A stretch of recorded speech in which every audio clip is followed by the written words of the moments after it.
hapa.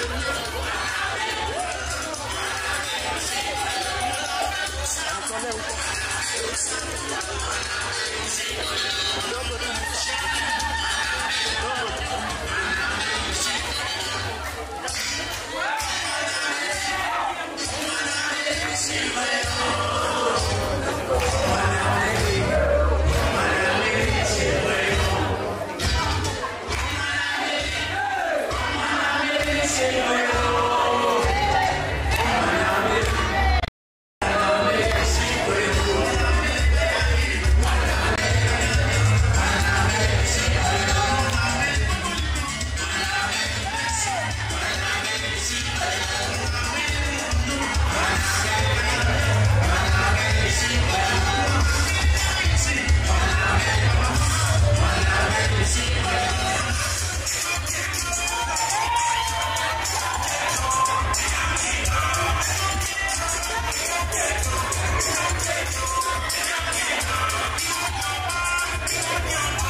Fika huko nyuma. Zungukie niende hivi. Okay. Enda mbele.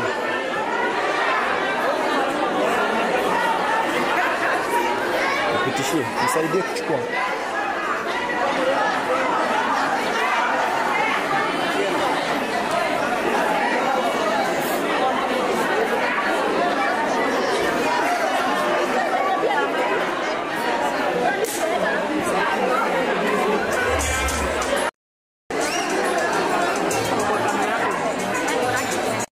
Position.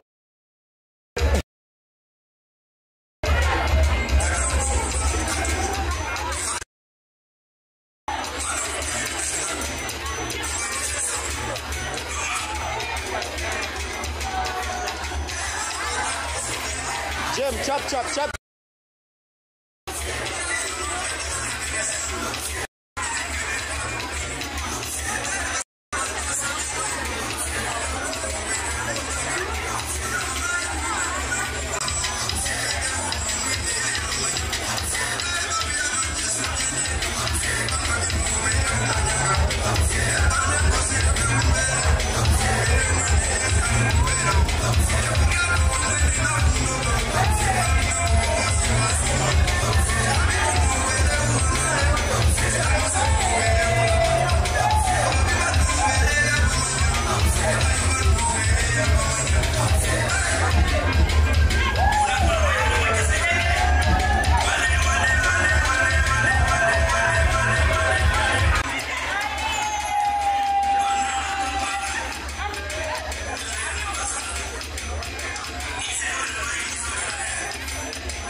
mount kamera yake.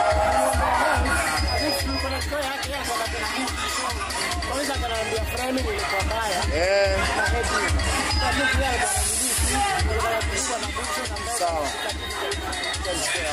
Ndio songa hivi.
Inaachilia serikali. Najua mimi nimeshika kwa mkono. Sasa nimetoka. So, ukiachilia mnaniambia.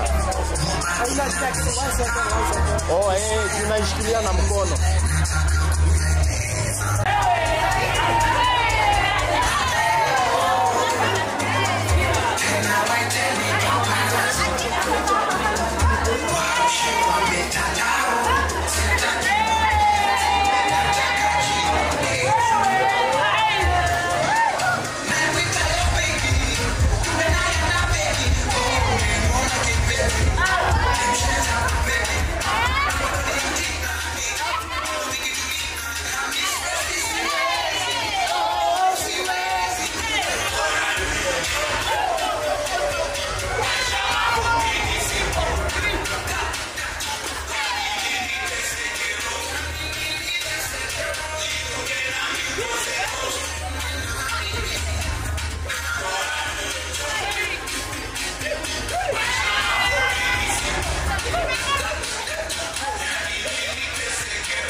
So we have our guest of honors wanaingia sasa hivi, lakini tunajua guest of honors wetu wa leo ni kina nani? Ni kina nani? Siwasikii. Guest of honors wa leo ni kina nani? Naomba sindio? So we can have our seats as we have the guests coming in. Thank you very much. Na kama umekaa karibu na mtu, unaweza tumwambia Happy International Domestic Workers Day. Umwambia anakaa vizuri. Unaweza compliment kitu, mwambie hiyo nywele alishukia wapi. Kama ni macho inakaa vizuri, mwambie you have pretty eyes. Very pretty eyes. Asante sana. So we are welcoming our guest of honors, karibuni sana, as we are here this Wednesday to commemorate the International Domestic Workers Day. So we can have our seats, tunaweza keti chini pahali popote ambapo tulipo. Tunaweza keti chini pahali popote tulipo. Let us appreciate them even as they have their seats. Makofi yao iko wapi tafadhali? Thank you very much. Bado siwasikii. Makofi yao mzuri iko wapi? Haya. So, before we start our program this morning, niko na maswali zenye nataka kuuliza hapa kadhaa, si ndio? Nani huamka asubuhi kabla wasee wote wajaamka? Hapana, sijasikia. Ni kama hamko sure. Nani huamka asubuhi kabla watu wote wajaamka? Nani huhakikisha uniform zimeoshwa? Nani anahakikisha kwamba nyumba iko safi tena sana? Nani mara nyingi anablemiwaga hata kwa vitu zenye hajafanya? Sinowe? Nani ana take care ya wale watu ambao ni wagonjwa? Nani asipokuwa kwa nyumba haiwezi kusimama?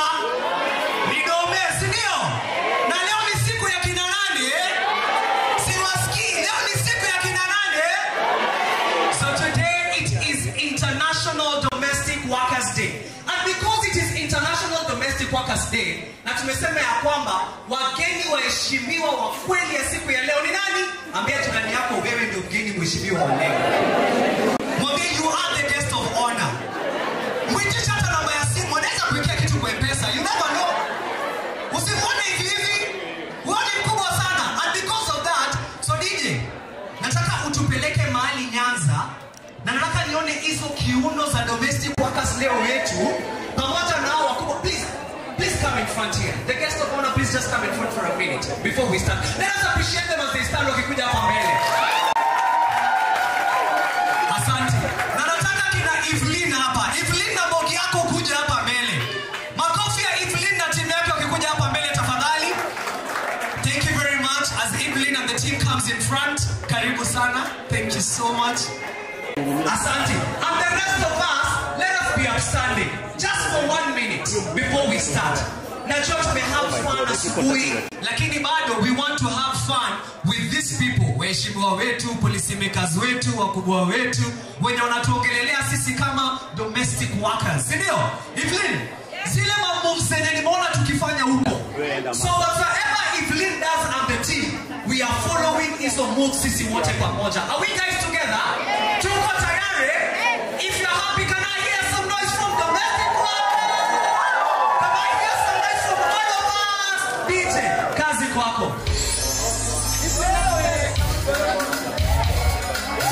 So kila mtu nataka tuende hapo tu hivyo. Hata kama uko huko nyuma, I want us to follow what they are doing. Twende. Kiuno tu. Sioni hizo viuno. Twende. Kiuno tu.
So, today we are here and we are saying we are here to celebrate the domestic workers for the amazing work that they are doing in our country.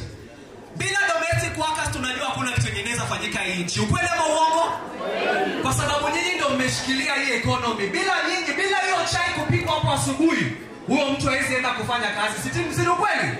So you guys are very important and that is why we are here this morning to celebrate you. And so as we start, I want us to do a check-in and a self-care in the morning. So I want you to turn, usiangalie jirani yako, hivyo tu, angalia mgongo yake, angalia mgongo ya jirani. Unaweza angalia mwingine, angalia mwingine, angalia mwingine. Hivyo angalia mwingine, angalia mwingine.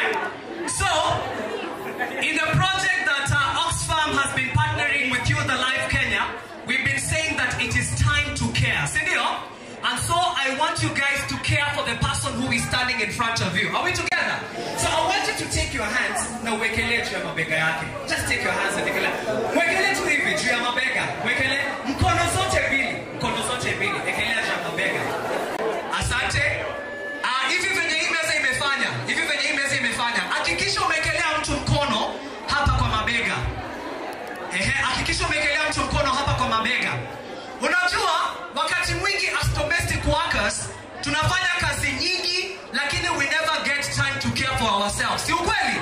So today for you. Muulize siku ya mwisho mtu alikufanyia massage ni lini. Muulize tu hiyo. When was the last time that someone did you a massage? When was the last time that someone did you a massage? And this so I want us to go pole pole. Hapo kwa mabega zishike tu vizuri. Pole pole. Pole pole tu. Pole pole. Shike tu vizuri. Muulize are you okay? Vizuri. Are you okay? Twende tu pole pole. Pole pole. Haina haraka. Pole pole. Unaweza ndio muulize how are you feeling?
Because we understand that today it is International Domestic Workers. Na leo asubuhi nikikuja kuna mtu nimesikia kwa meza ambao nilikuwa nimekaa akisema hii Kenya kama hautajipatia raha hakuna mtu mwingine atakupatia raha. Si ni ukweli? So this is your day. You can be as free as possible. Tumeelewana? Kama ni time ya ku have fun, wewe jua ndio space yako ya ku have fun. Are we together? So in just right now, I would love to welcome my co-moderator ambaye atakuja kutuanzia officially the program of the day, and that is none other than Chris. Please let us appreciate Chris as he comes so that we officially start the program. Karibu, makofi yake yafike. Thank you so much. Wow. Thank you so much. Hamjambo. Wamama hi. Baba ni aje? You see now this is where the problem starts. There are very few gentlemen in this room, Sindio? And we need to include more men in these conversations as we say it is time to. That is our hashtag for the day. The hashtag is time to. And the hashtag is IDWD 2025, International Domestic Workers Day 2020. Thank you. So thank you so much for creating the time to be here today. My name is Chris Kimani. I will be your co-host for the day, together with my able team. I work at the Center for Domestic Training and Development, currently leading our decent work and labor migrations pillars. Na nimefurahia sana kuona nyinyi wote, si ndio? Yes. So before we dive into today's program, today's very, very powerful and impactful program, I just want to share a short story. This is the story of Malkia. Malkia, a young girl in the rural village somewhere in Kenya, 15 years of age, but she has never gone to school. Not because she's not bright, not because she is a failure, but simply because the family lacks the resources to put her to school. So in this desperation, the parents decide to send her to go and help out somewhere in a home in Nairobi. She goes, she works tirelessly for at times 15, 16, 17, 18 hours in a day. waking up in the morning, preparing the kids to go to school, cleaning up messes, wiping away dirt, and at times also wiping away also her tears. This is not just the story of Malkia. This is the story of millions of domestic workers in Kenya and also across the globe. But today we are here to affirm that if Malkia misses in that home, the home will crumble. Kweli ama uongo? Who looks after the children in the home? Domestic workers, sindio? And today we are here to affirm that Malkia's story is real. Domestic work is real work, as per the theme for the day. And real work deserves real recognition. Real work deserves real pay. Real work deserves real protections. So as we stand here today, today is not just a day to commemorate International Domestic Workers Day and celebrate. We are here to affirm that domestic work is real work. And that is the theme for the day. So say it after me. Domestic work? Domestic work? Domestic work? Domestic work? Domestic work is real work. Is real work. Thank you so much. So today we'll have a very, very powerful program that will involve a few high-level policy discussions. We'll have domestic workers entertaining us with a few skits. We'll have partners sharing remarks about the works that they do. Na above all, tuko hapa kujichangamsha na kusherehekea, si ndio? Tumeambiwa hii siku ni ya nani? Hii ni nani? Hii siku ni ya? Bas. So, first of all, just allow me to do a very round quick of introductions. Because of time, we won't have time to introduce everybody atakuja hapa mbele aongee. So maybe we'll just start with our guest of honors for the day, our domestic workers. Simameni nyinyi wote. Domestic workers, wenye wako, please be upstanding. All domestic room, this is your day. Happy International Domestic Workers Day. We value you, we care for you, we love you, and we are here actually to say that the work that you do is very, very important to all of us. I believe our domestic workers deserve a better round of applause. Make some noise for our domestic workers in the room. Amazing, amazing, amazing. We also have partners and CSOs who are in the room. Please be upstanding, all partners and CSOs who are in the room. Simameni tafadhali. Civil society actors who are in the room. Hawa ndio watu wenye wanatetea haki za binadamu na haki za wafanyikazi wa nyumbani. So let's also give them a very big round of applause. Thank you. We have unions represented here. All trade unions present in the room, please be upstanding. Pia nyinyi tunawakaribisha na tunawarecognize. Unions, all the unions in the room, unions and domestic workers. Thank you, thank you, thank you so much. Do you have employers? Yes, employers of domestic workers, please be upstanding. Thank you. Thank you, thank you, thank you so much. And last but not least, we also have our duty bearers who are government. So government actors in the room, the people have the highest duty of care, and we're very, very glad that you made it in the room. Oh, I almost forgot. I would love to also recognize development partners in the room who are also there. Please be upstanding. I can see Madam Helen from ILO is here. Yes, yes. Makofi yake, please, tafadhali. Thank you, thank you, thank you. Yes, so today's Domestic Workers Day. We'll have a very, very powerful program. But before we dive into the program, we'll request that we all be upstanding for the national anthem.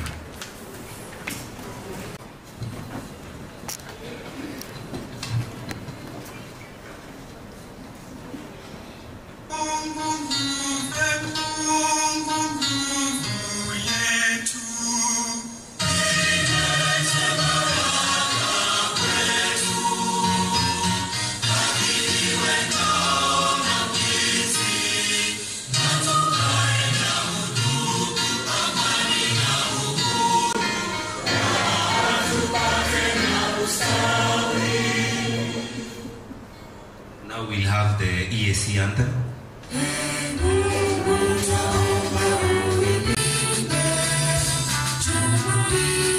Afrika Mashariki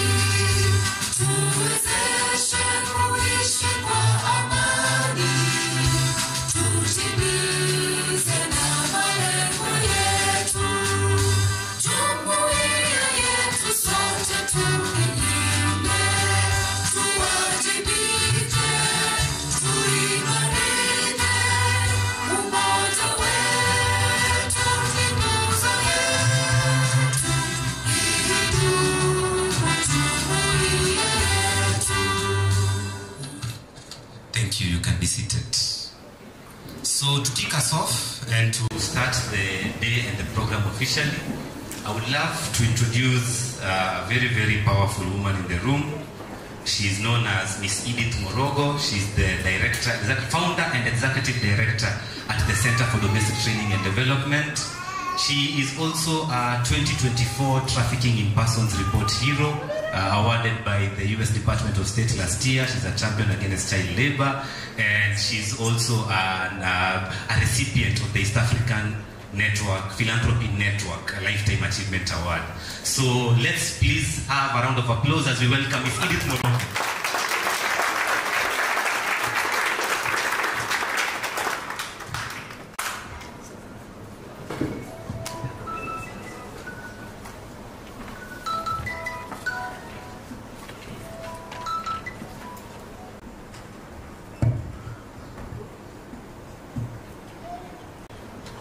Wafanyakazi hoye! Hoye! Warembo wetu hoye! Hoye! Tuliambiwa jana na Madam Yvonne Okwara tusitage watu wasichana wa kazi ya nyumba. Tukwe tunawaita wafanyakazi. Okay? So wafanyakazi wetu hoye! Hoye! Wafanyakazi wetu hoye! Mbona mnaongea ni kama hujakaribishwa na chai? Tulikuwa na chai, keki, mandazi huko nje. I'm sure sisi wote tumekula. So ninajivunia hii siku. Najivunia hii siku sana sana sana kama mwanzilishi wa kikundi cha Center for Domestic Training and Development. Tumeshukuru pia vile government yetu imetushika na ikatuunga mkono. Manake kama si serikali yetu, I'm sure hii siku hatungekuwa tunaisherehekea vile tunaisherehekea. So ningetaka kushukuru sana the government of Kenya na ile goodwill sahi tuko nayo kama wale watu wanafanya kwa hii sector, hii ecosystem. Ile hata our own president akona very big goodwill ya kuensure that haki za wafanyakazi wa nyumbani zitatekelezwa. So leo hii sitaki kusema mengi sana, but niko na ka speech nataka kusoma ile nilikuwa nimewaandalia, na mnajua mimi ni mmoja wenu. I am very committed to the cause, na mimi mwenyewe nimeambia watu siku nyingi, mimi ni mtu napenda kazi ya nyumbani. Hata kwangu kwa nyumba mimi hufanya kazi ya nyumbani, na ninapenda nyumba ikiwa imetengenezwa vizuri. Huwa natengeneza alafu nasimama kando na admire kazi yangu. Na nikirudi huko in the beginning kwa Biblia, hivyo ndivyo Mungu alikuwa anaumba dunia. Alikuwa anafanya kazi the whole day, and then jioni anaangalia, anaona hiyo kazi nzuri, anaritaya, and then kesho yake anaamka na anafanya kazi. So ni lazima tupende kazi ya mikono yetu kama wale watu wanafanya kazi kwa hii sekta. So with all protocols observed, nataka appreciate Madam Labor Commissioner Helena Pio. Pia ningependa appreciate FKE representative and also the unions for domestic workers that are here today. I would also like to appreciate ILO partners who are in the room, and then now also wale wametuwezesha kutua hapa leo, Oxfam Kenya, for the support that they have given to this event, and everybody else nataka tu niwa appreciate sana for being here. So good morning, distinguished guests, government representatives, development partners, trade unions, friends from civil society, the media, and most importantly, our domestic workers and their champions. There are so many champions in the room. Wale wametuwezesha pia kuwa mobilize. On behalf of the Center for Domestic Training and Development and the National Planning Committee for this event, it is my immense honor and pleasure to welcome you to this year's commemoration of International Domestic Workers Day under the powerful theme, Domestic Work is Real Work. This day is not just symbolic, it is significant. It commemorates the adoption of ILO Convention 189, a landmark convention that affirmed what domestic workers across the world already knew, that their labor matters, that their contribution to families, communities, and economies is real, valuable, and deserving of protection. Today we stand together in unity, not just to celebrate domestic workers, but to reaffirm our collective responsibility to recognize, respect, and protect their rights. Let us remember that domestic workers are the quiet enablers of our society. They wake up before us, care for our children, clean our homes, tend to our elderly, and yet, in many cases, they remain invisible. They are too often underpaid, overworked, and excluded from the formal protections that others enjoy. But here is the truth. Domestic work is not informal. It is undervalued. And that is why we are here to change that. At CDTD, we believe that recognizing domestic work as real work is not just about words. It's about action. It's about investing in skills development, offering pathways to social protection, advocating for policy change, and amplifying the voices of domestic workers at every table where decisions are made. Over the years, we have worked hand in hand with domestic workers, many of whom have gone from being unseen to becoming leaders, organizers, and change makers. We've seen the power of transformation when domestic workers access training, and I repeat, training, financial inclusion, and safe employment.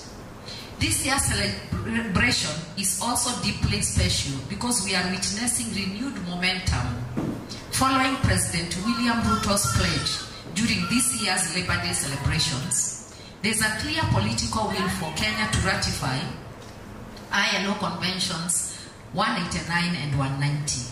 We thank the Ministry of Labor and Social Protection for the steps taken so far and urge continued collaboration as we push toward full ratification and implementation. To our partners, thank you for your tireless support, whether through legal aid, training, shelter, or advocacy. You are walking this journey with us, shoulder to shoulder, with workers at the front lines. To the government of Kenya, thank you for your growing commitment. We urge you to go further by institutionalizing this day, include it in budgetary planning, and integrating domestic work into labor policy frameworks at every level. And to the domestic workers present here and across the country and across borders, those who are working in the Gulf and other parts of the world, this is your day. You are not voiceless. You are powerful, and you are never alone. Let this gathering today be a rallying call. Let it be a reminder that domestic work is skilled, essential, and dignified labor. That care work is a foundation upon which our entire society rests. Let's celebrate, yes, but also recommit to action, to solidarity, and to justice. Because domestic work is real work, and every worker deserves dignity, rights, and respect. Happy International Domestic Workers Day to all of you. Thank you.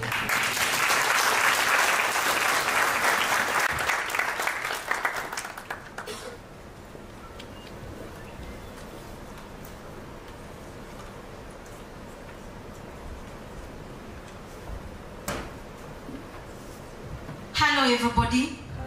Happy International. Let's complete. Happy International. Happy International. Happy International Domestic Workers Day. To say domestic work is real work because all of us are here. You are a parent, you're a mom, you left your child with someone, your child is well taken care of, They are in school, they are going to come back, your clothes are clean, you're cooked for, everything is prepared for you, and you're not at home full time, you're working, and everything is okay at home. So we should appreciate those people who do that work all the time. At the moment, I'm happy to invite our able, beautiful lady, Gender Justice and Women Rights Program Officer, that is Purity Jebol from Oxfam in Kenya, to come to present to us on the presentation on gender prevalence within the domestic work sectors. Thank you very much. Welcome, Purity. Thank you, Flomena. Happy International Domestic Workers Day. I'm excited this morning. As you've heard, my name is Purity Jebor. I work with Oxfam Kenya as the Gender Justice and Human Rights Program Officer, and we are so excited to be partners in, recognizing this day. So what I'm about to share with us, we undertook a study. Tulifanya utafiti from last year. Na hiyo utafiti yetu tulikuwa tunaangalia dhulma katika kazi za nyumbani. Prevalence of domestic, it's the prevalence of GBV in domestic work sector. Na hii utafiti ilikuwa inatuwezesha tuangalie jinsi gani tutaendeleza kazi yetu kama Oxfam kuhakikisha the work environment ya domestic workers, it is decent, it is safe, ndio yeye pia thrive. Akitoka from 16,000 anapanda juu analipwa 18,000, anapanda juu analipa 25,000. So briefly tawapeleka through the key findings, and I'll also share the proposals. Ndo hata wakati leo tuna celebrate, you are the second people to have a look on this research. So from this week, next week, it will be up on Oxfam's website. So you'll be able to retrieve it. So these are the key findings. So the title of this research, ilikuwa assessment of prevalence of GBV in domestic workers context. So it was very specific. I know mara mingi sisi hufanya utafiti, lakini sisi tulisema for Oxfam tunaangalia ule marginalized worker in Kenya. Ule ambaye tusipozungumzia itachukua muda mrefu sana mtu mwingine pia mzungumzie. Yes. Na tulikuwa na these 5 objectives. Objective ya kwanza, hii ndio ilikuwa inatuguide ni nini haswa tunaenda kutafuta katika hii utafiti. To understand the prevalence of GBV for domestic workers in their world of work. So one already tumesha recognize in their world of work. Identify the different forms of GBV they experience in their workplaces. Identify the root causes of GBV for domestic workers to deepen the understanding why domestic workers are vulnerable to gender-based violence. To conduct a review of laws and legislation of GBV to what extent they protect domestic workers in their workplaces. And lastly, to establish key recommendations or strategies in the prevention and management of GBV experienced by domestic workers. So here utafiti, our target was only 4 counties. Tulifanya Nairobi, tukafanya Mombasa, tukafanya Nakuru, na tukafanya Kiambu.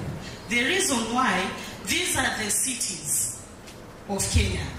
Na hapa ndio domestic workers wengi huwa wanafanyiwa processing. Bureaus zote, work placement, they are all centralized in these 4 cities. And these are the cities kwenye immigration departments pia ziko. So hapa ndio chanzo cha management ya GBV na pia development work is also very key. So we did reach out to 351 domestic workers. We had 19 key informants and we held 9 focus discussions with domestic workers. And remember, these 9 FGDs, they were safe spaces. Tulikuwa tunaenda pale kwa grassroots, kwa ground, hatukuwa kwa high hotels kama hizi.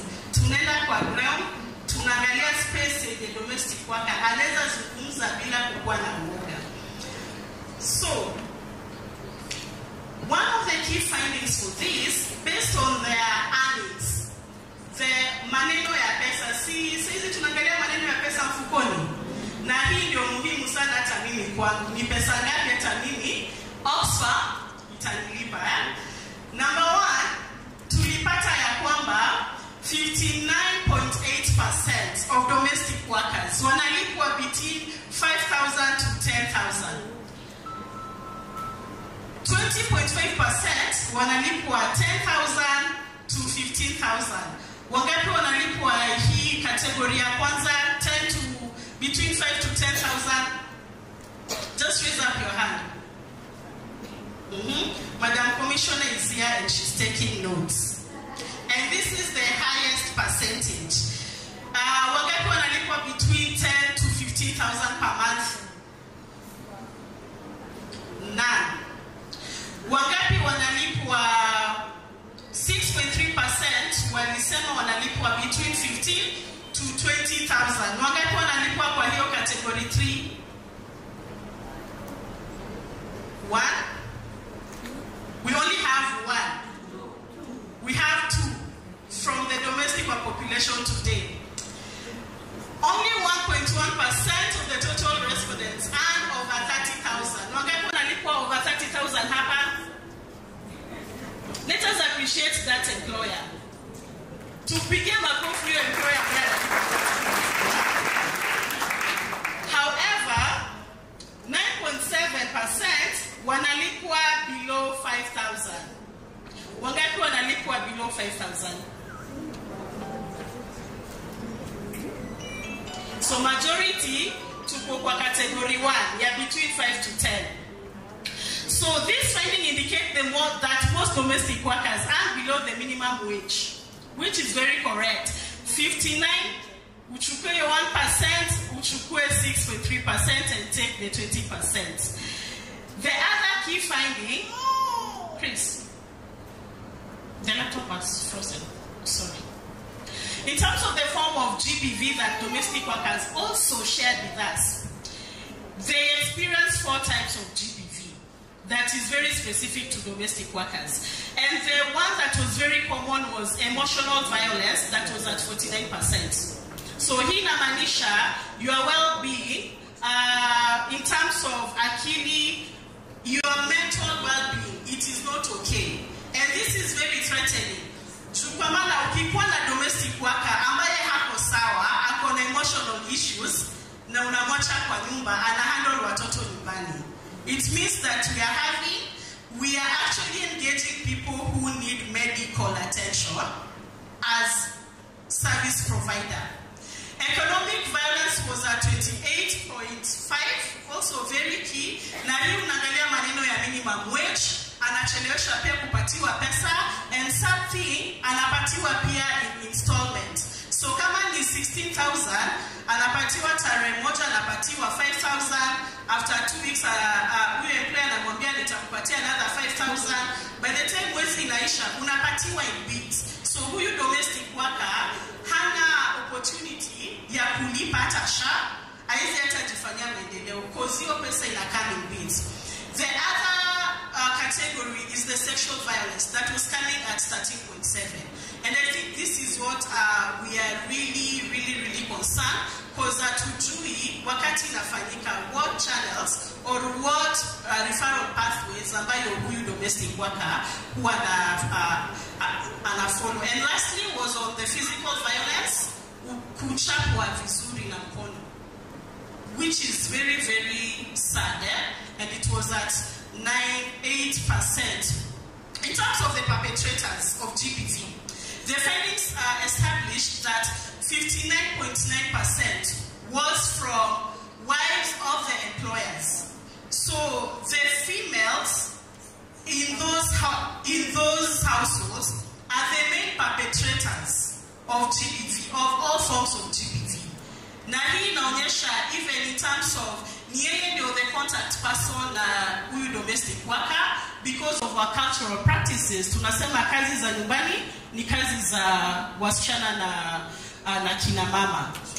Employers, the husband, accounted to 25.1%. 1. We also had children at 9.7. Watoto wetu pia wanachangia. Na lastly, tuko na wale pia co-workers. Unajua kuna zile nyumba mingi, nyumba kubwa, wafanyikazi ni wengi, but unapata ule mwenye amekaa hapo sana 5 years, yeye ndo kuna historical background. So unapata hao pia ni perpetrators kwa hile environment ya kufanya kazi. The key causes of GBV among its domestic worker, it was established that there is lack of recognition of human rights. I think by default, either the employer had treated what the human rights are, na pia domestic workers pia hawajui right yao kama wafanyikazi. Hawajui wako na right ambayo imekuwa protected na labor laws. Hiyo pia ilikuwa one of the main causes. Ingine ilikuwa unequal power imbalance. Juu wakati ako pale nyumbani, anaona ule mwajiri wake ako na power over, ako na nguvu mingi sana kumshinda. So unapata yeye anakuwa vulnerable hata kwa ile nyumba. So unapata kama hata nyumba ni 1 bedroom, domestic worker na labda huyo mwajiri wake anapenda watch series. Hiyo nayo mimi nimeshuhudia. Anapenda series. Huyo msichana, huyo mfanyikazi analalanga mezani, analala sitting room. So she cannot sleep because the employer anafollow series na kwa season 3. So mpaka awatch hiyo series yake saa 9 ndio mfanyikazi anaenda analala, na by 5 pia anakuwa ameamshwa. So unaona hiyo power imbalance, na pia kosana sauti ya kusema ni wakati wangu wa kulala. Juu kwa contract alisema inafaa mke saa ngapi na lale saa ngapi. It was not defined. The other key one was absence of contract in terms of work. I think pia nilitajia jana juu it is one of the major concern within a domestic work sector. Wakati unamwandika, wajiri wengi hawapati hawa wafanyikazi contract. Mbona inafanyika kwa formal employment so that I can hold my employer to account. Na nimwambie based on my contract inafaa nifanye kazi for 7 hours, I am entitled to 21 days of annual leave. Na kama nimefanya kazi during weekends na public holidays, I have to be compensated. Na pia wakati pia nimejifungua niko na provision ya 6 months. At Oxfam, our maternity leave is 6 months. Now, wakati wa International Women Day, all the female staff, that is also our public holiday. So we don't work.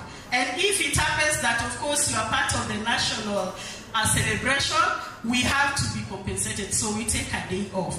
So wakati your contract, it is well explicit that hivi ndio inafaa nifanye kazi. But pale nyumbani unapata domestic worker, hajaambiwa mahali pako pa kufanya kazi inaishia hapa. Mahali pa kufanya kazi, mahali time yako ya kufanya kazi ni from this time ni to this time. Na kwa hii nyumba yangu niko na watoto 2. So watu ambao inafaa unisaidie kazi nao, it is a family of 4.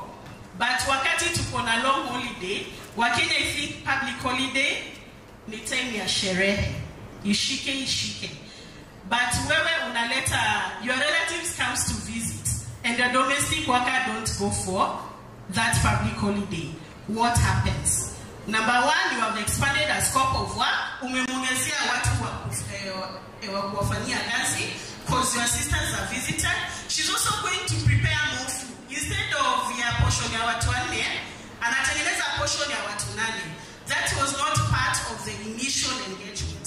So it has to be, so the contract, this is where the big issue is. Ama saa zingine umechoka, employer amechoka na mwambia, nilete chakula kwa bedroom. Bedroom is not it is not her place of work. Place yake ya kukula, inafaa kukua wapi?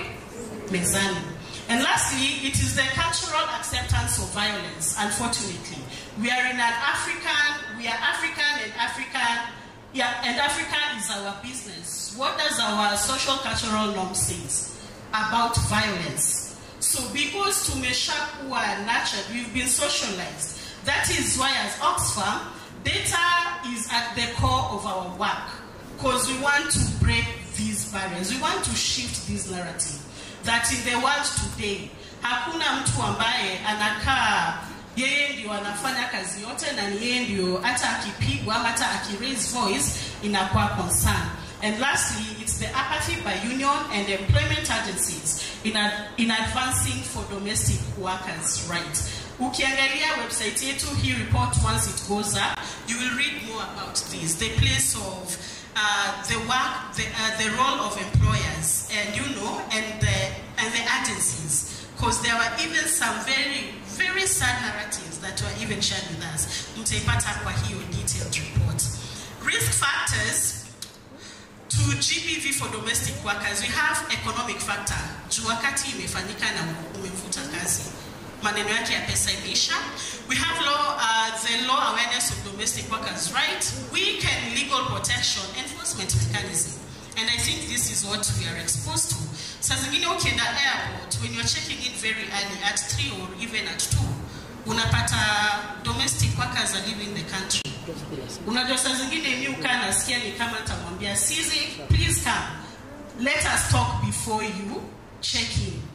These are the realities that you might face. So I think one of the proposals even for us is, even at the airport, tunakuanga na yule staff ambaye anasaidia domestic workers. Unasikianga tu Saudi, unasaidiwa kucheck in.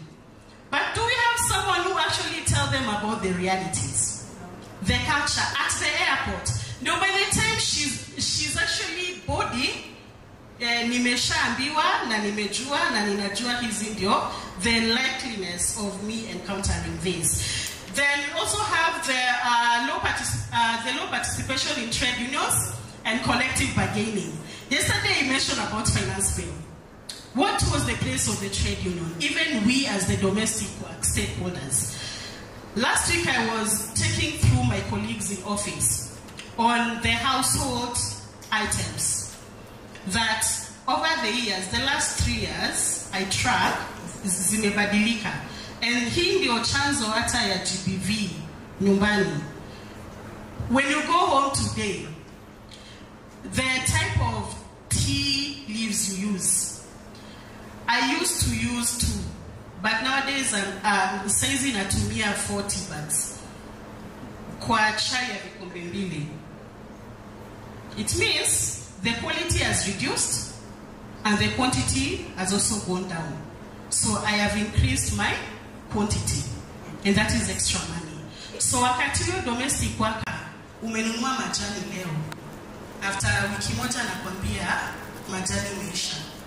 You as the employer, what is your reaction? It's because we also don't track. That is why when we talk about finance bill and the place of domestic work development and care development, it is at the core of our work. Because hizo vitu zikishikwa, angalia taskari. How many teaspoons do you use today? Ndio chai ishike, chai kwe venye inakuanga. You actually, if you start tracking, you are using more teaspoons. The sweetness of sugar is also going down. Look at the cooking oil. Now wangalie unga. It is becoming more finer. So you are using more flour to prepare small ugali. Alright? Unfortunately, I've also discovered that appear salt. Says ukitumia chumvi. You are using, yes. So when you're talking about, participation of the trade union, and we as the stakeholders of domestic workers, these are the things that finance bill ikikuja. Yes, please don't touch on 1, 2, 3, and this, right? Then angalia pia detergent yenye unatumia. I don't want to mention kuna hiyo ambayo nilisha drop because it wasn't working. The form was not forming anymore. Nilikuwa natumia mingi, yeah? So these are the things that we talk to employers, that ukiona the consumption ama unaambiwa imeisha, ingia jikoni na uone wewe sasa unatumia what quality. The quantity. Lastly is the power imbalances and social norms. I think I've already mentioned that. Then this also is very key for us, the role of employment agencies.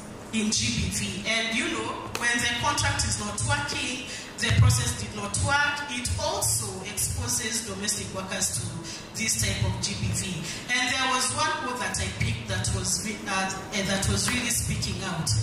And the female domestic worker was from Mombasa, and she told us, ukienda kustaki, unaambiwa unaharibu biashara na ni kazi hutaki kufanya.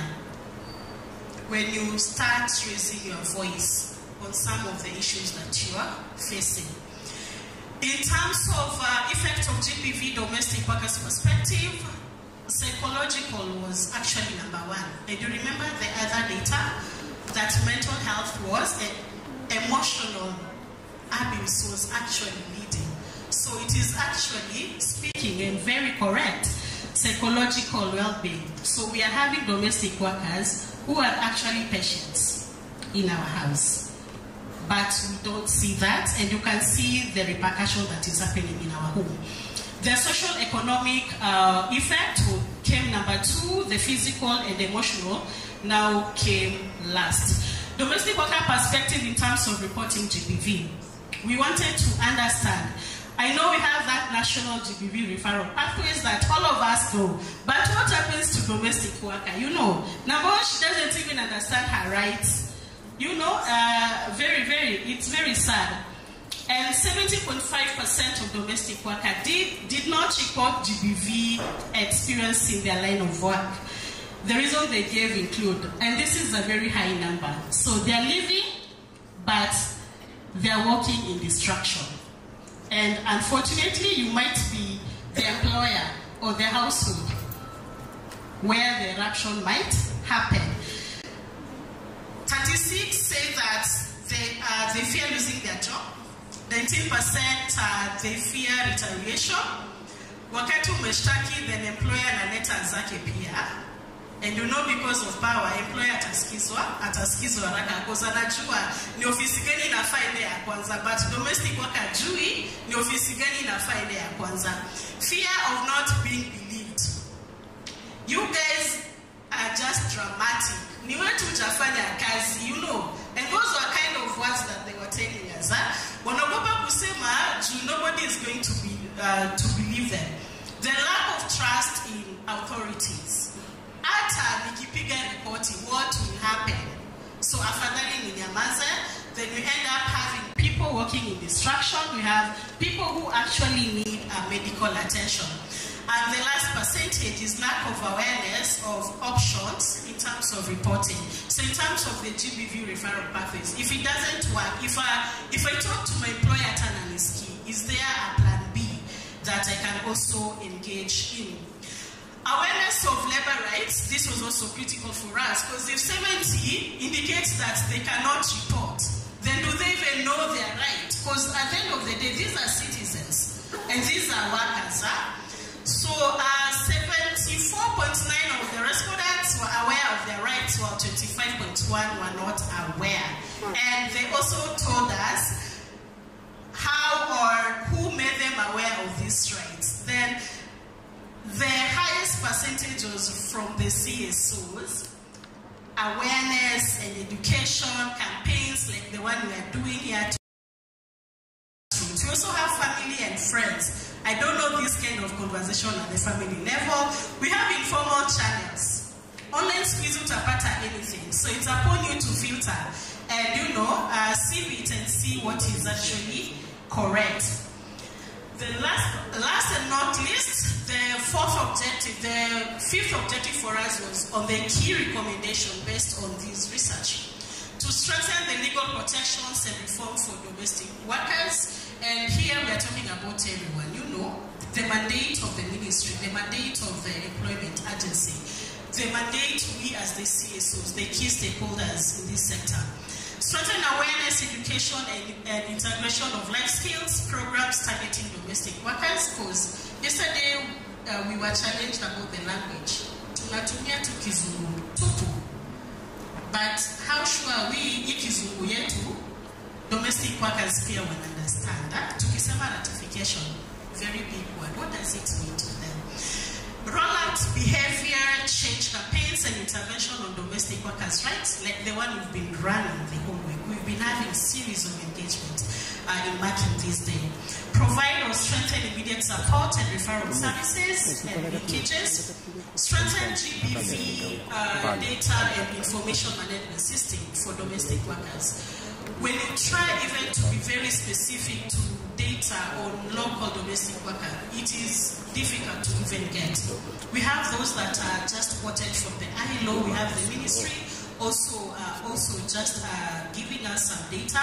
But in terms of the timeliness, but to be in the moment, like we are in 2025, which reports are we making reference to? That is where also the concern is, but also to have this database of domestic workers, because this is one of the ways that the sector is going to run. Then lastly is to strengthen partnership for domestic workers, collective bargaining and voice platform. And this is what we are doing here today.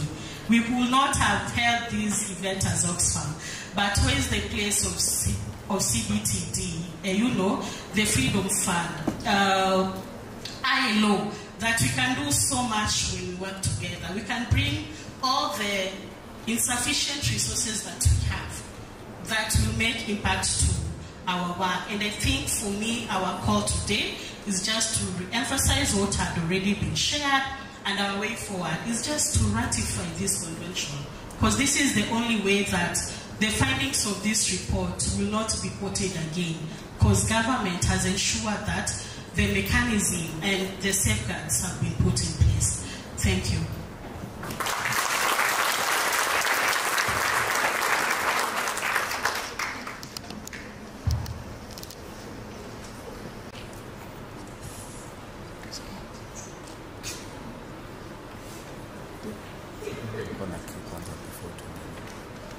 Hello, hello.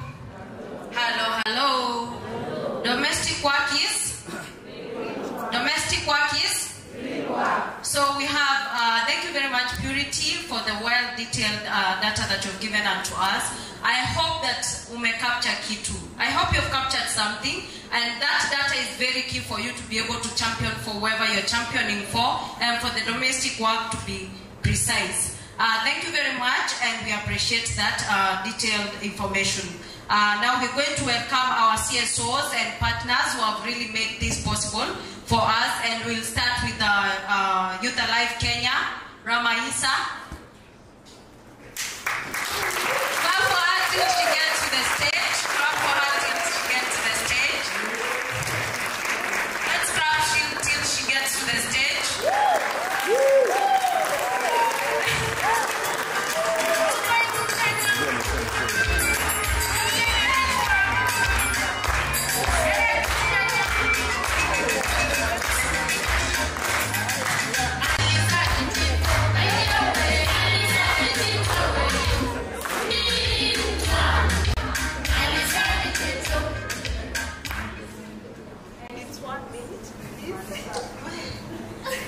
Thank you very much,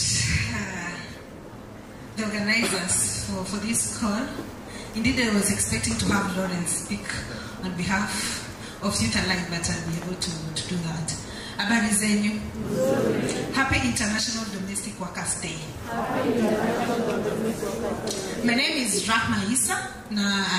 I work for Youth Alive Kenya as Social Wellbeing and Gender Equity Program Officer, and also the lead for Tell to Care project. So we truly take this day at heart as Youth Alive Kenya, because this is one of those days that we celebrate one of the leading population within the domestic worker space, that is the young people. And we also acknowledge the good work and effort that the county governments and the national governments have contributed as far as making sure that the domestic workers is where it is today. As Youth Alive Kenya, we remain committed in making sure that the domestic work is recognized as decent work, and the different perception that different actors have within the domestic work landscape are being recognized, and we appreciate the role of male in making sure that the domestic work is being redistributed within our home state level. We will continue to recognize domestic workers' work, making sure that the government and different actors redistribute this work as work for us to be able to reduce the challenges and burdens that the domestic workers have to go through while undertaking this work. And we also continue to reward the good efforts that the domestic workers bring to the table for them in order to make sure that sisi kama kina Rahma tunafika hapa leo mapema and on time. Asanteni sana to the domestic workers and also to the implementing partners and each actor who are contributing to the great work that the care sector is undertaking. Asanteni sana, and will always champion. There is no paid care work without unpaid care work, and let us all continue to uplift this conversation and let us take it outside this room. Happy International Domestic Workers Day.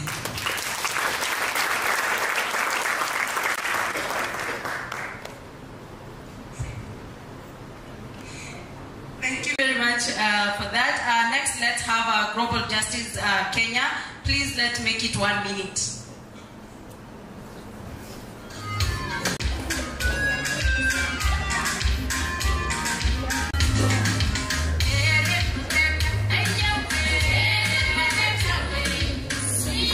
Good morning. My name is Naomi. Thank you for the opportunity that I've been given today. I'm just going to read a small speech that I've prepared for you on behalf of Global Justice Kenya. Today we celebrate domestic workers in Kenya who wake up early, care for our children, care for our homes, cook our meals, and run our household smoothly. So we continue. Oh, you can't hear me? Yes. Okay. Good morning. Morning. Okay, thank you. My name is Naomi. I'm happy to have been given this opportunity to stand in front of you today. On behalf of Global Justice Kenya, I'm going to read a small speech for that 1 minute that I've been given.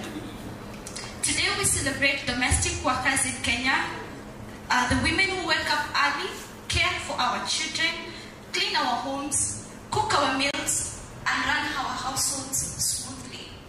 Not only are they house help, but are also caregivers.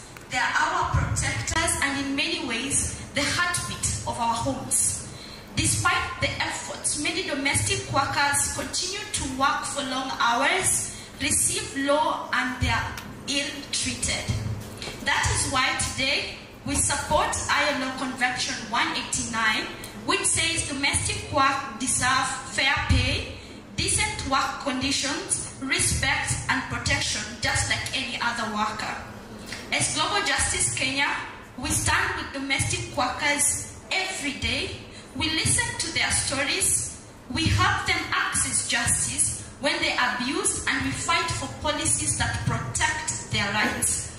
We also remember our sisters who travel in the Middle East, to Saudi Arabia, to Qatar, and any other country as domestic workers. They go with the hopes of giving their children, families a better life. Through their sacrifices, they send remittance back home that help families pay for school fees, build houses, and put food on the table. But many face harsh treatment, isolation, and even abuse. Some return with scars, both seen and unseen. As Global Justice Kenya, we work to push for safe migration, support all survivors, and also try to make those perpetrators accountable. We believe that no woman should suffer for trying to provide for their family. On this International Domestic Workers Day, let's recognize the true value of domestic work both in Kenya and abroad. Let's treat all domestic workers with dignity, with respect and fairness. And most of all, let's continue to push for justice, better laws, and lasting change. To all domestic workers here, we see you, we thank you for the work that you do, and we stand with you. Happy International Domestic Workers Day.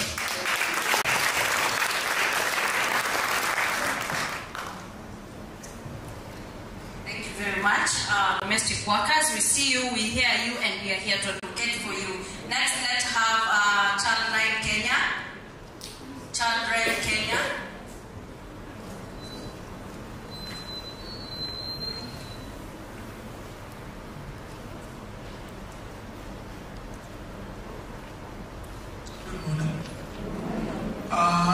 name is Gabriel Ucheng. I work for Childline Kenya as a monitoring and evaluation officer. I'm honored to be joining you again this year and even having the opportunity to stand in front. The last year's celebration, I was just as part of the group. Yes. Today we are honoring children. We are honoring adults in domestic work. We have domestic workers. We are commemorating the day for adult domestic workers. But I'd also like to bring to your attention the plight of children in domestic work. Children who are undergoing abuse and exploitation in domestic work. And as part of the work that we are doing with support from the Freedom Fund, we have been responding to cases through the National Child Helpline on 6. We have been responding to cases of children in domestic work. And since I was just given 1 minute and I have a lot to say, I'd just like to end it there and also just encourage you that whenever, in the course of your work, whenever you come across a child undergoing abuse and exploitation or a child employed in domestic work, please feel free to call 116. It's available every day, night, throughout the country, and the cases will be responded to appropriately. Happy International Domestic Workers Day.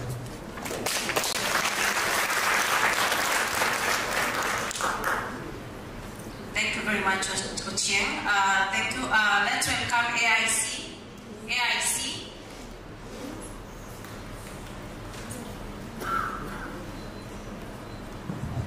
Madome Oye. Madome Oye. Awesome. So my name is Anthony from the African Institute for Children's Studies. I am here representing my colleague, Samuel Munyuni, who was supposed to be here but had other commitments. So we work in the same program like Gabriel. I'm from Childline. And what we're trying to do is raise awareness on child domestic work. And so allow me to read something short. So good morning, everyone. Good morning, everyone. Good morning. Happy International Domestic Workers Day to all workers in the house. I want to highlight that we have around over 1.8 million domestic workers in Kenya in a population of 20 million as a workforce. That is about 10% of the population. And yet most of them are unhappy in their work. And I know we've seen my colleague Purity outline to us why it is, or rather why is it that we are unhappy in our places of work. And this is because we do not get our basic rights. SHIF, SHA, NSSF, we do not get paid leave, we do not get leave at all. We work under harsh conditions. And today we are forced to celebrate another workforce comprising of over 350,000 children in Kenya who are in the domestic work sector. A study we carried out with funding from the Freedom Fund published in 2023 so that this study is called the hidden in plain sight, because we have children in domestic work but we do not see them. Or rather we see them but we do not act on them. This study found that children engage in domestic work because of many things, but chief among them is poverty. More than 1 in 4 child domestic workers reported to be working 5 a.m. to 11 p.m. and being on calls of 24 hours. I know that is the reality for most of the domestic workers, but let us give it a bit of a thought. What if this was your child? This study further explores the lack of clarity around what constitutes harmful child domestic work within the Kenyan legal system.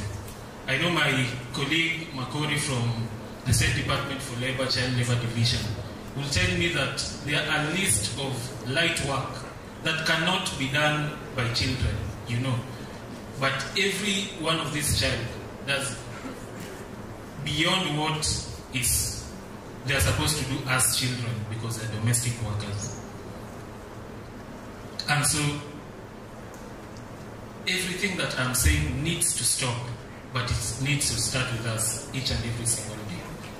And so As we celebrate the International Domestic Workers Day, labor is not just done, it is felt, it is lived, and fundamentally shapes the quality of human experience, carrying with it an enduring and profound dignity.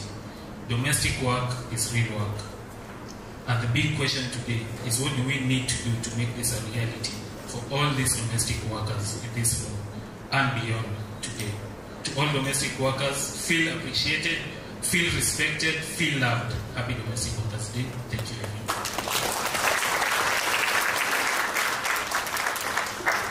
Thank you very much. Please let's make it 1 minute so that we can be able to all of us speak and say something. Let's have Freedom Fund next. And after Freedom Fund, Jafari Jata Solutions, please be ready.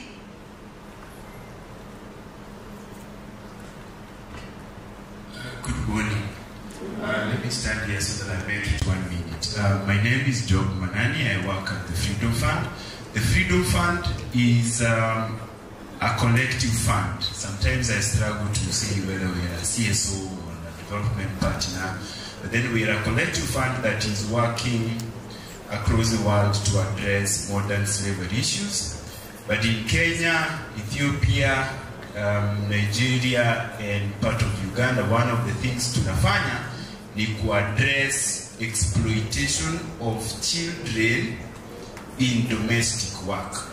One of the, in the presentation near Purity, one of the things that is that children are more vulnerable to abuse in the domestic work that they are doing. So as Freedom Fund, one of the things we're doing is addressing those children who are within the domestic work, who are being abused, and then trying to help them have their childhood and then decide to go into domestic work as a profession. So we are part of the call to make domestic work real work, so that then it's contractual, and we know in Kenya who is able to sign a contract. Is somebody who is already an adult, right?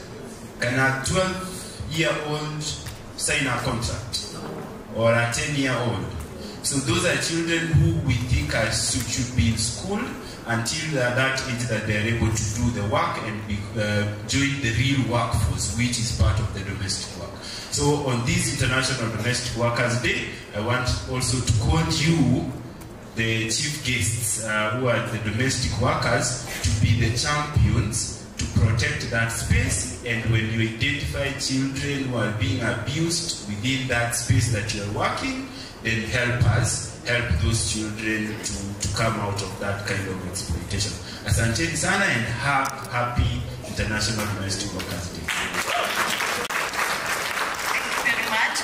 Next is Jafari Jata Solutions. We are welcome.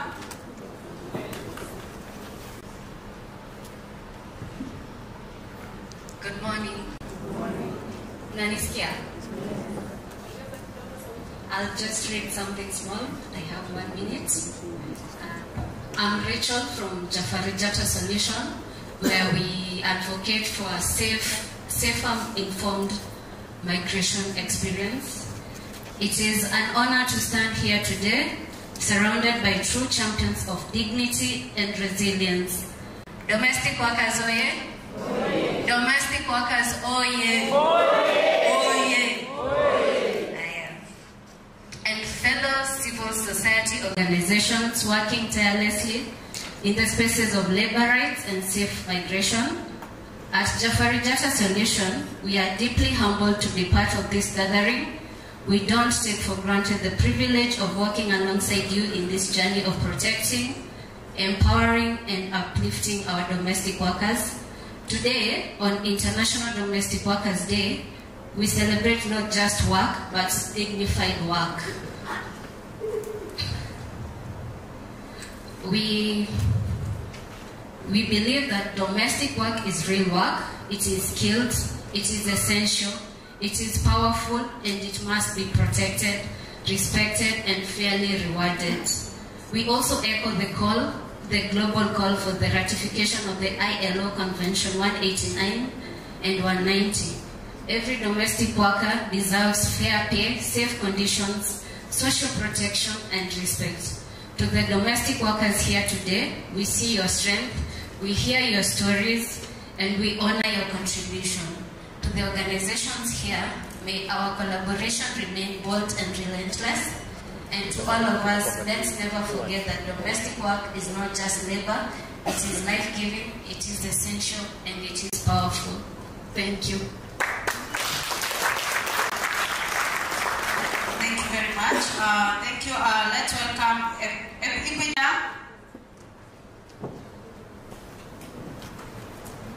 Good morning, everyone. Good morning. And happy International Domestic Workers Day to all our chief guests who are domestic workers.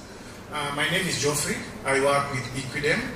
And I'm so happy that there are so many people, so many organizations that are working in this space.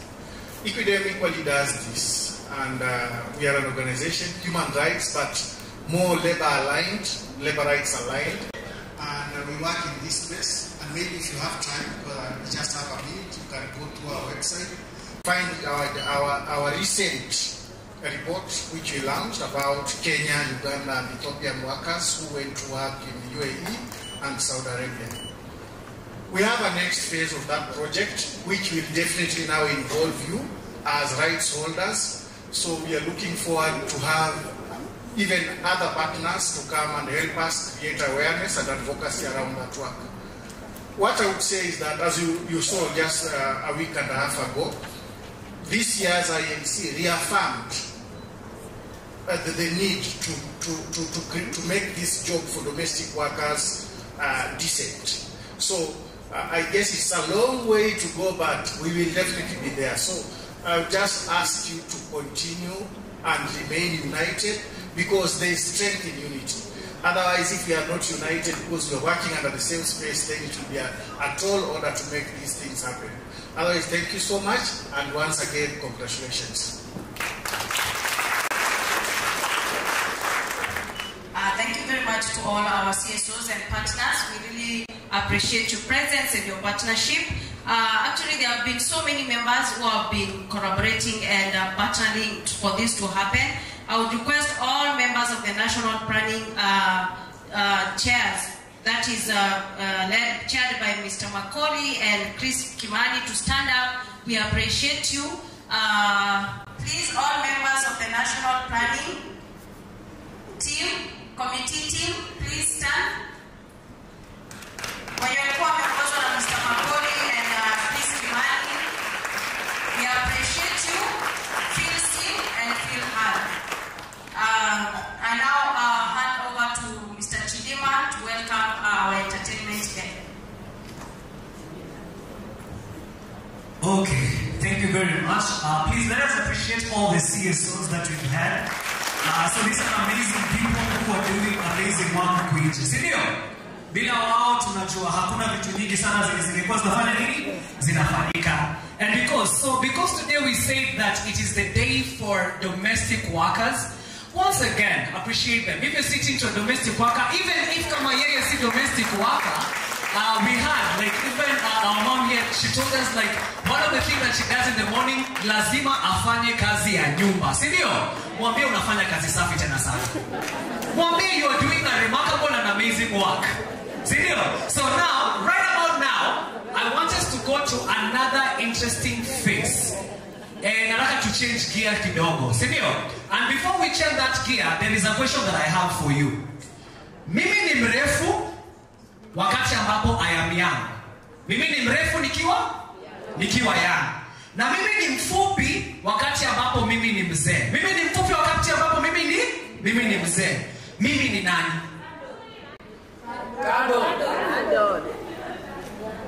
Na niliwaambia madome ni watu intelligent sana. And the answer is a candle. Please appreciate yourself for that. So I am tall when I am young, and I am short when I am old. So I want to invite the domestic workers from Kawangware for a skit that they have for us. So I want to perform here, and now this is your time. Please, ladies and gentlemen, let us appreciate our domestic workers from Kawangware as they come. Karibuni sana. DJ, you can put for us a song as they come.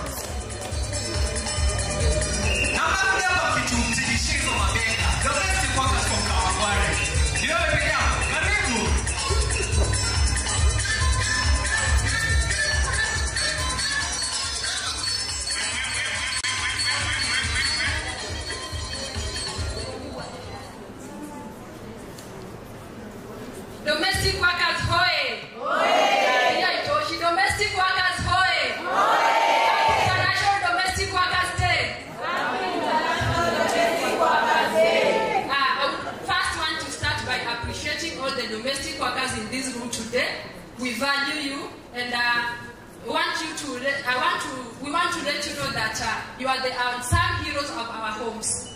And without you, we could not be here today. All the partners present here today value your contribution in our country's economy. Nyinyi ndio kila kitu, nyinyi ndio kusema.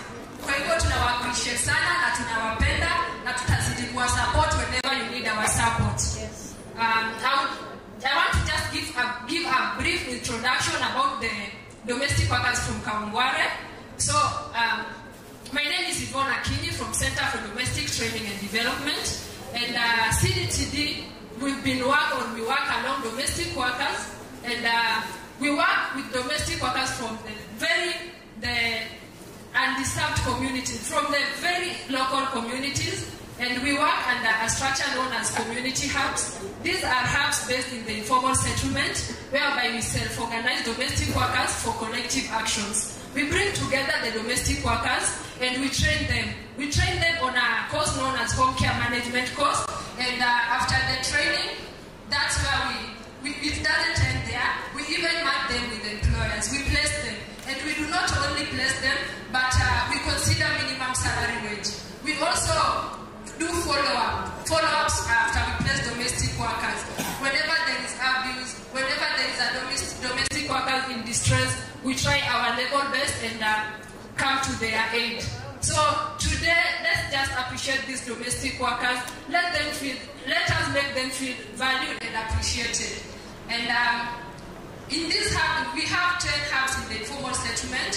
One of them being Kawangware, who will be entertaining us today with a skit. We have another one in Githurai. We have Mukuru Kayaba, Mukuru Nyayo, Mukuru Ruben, Kibra, Madare, and not just to mention all of them, but we have 10 of them. And Mama Wangu Wahab, Muko Happy?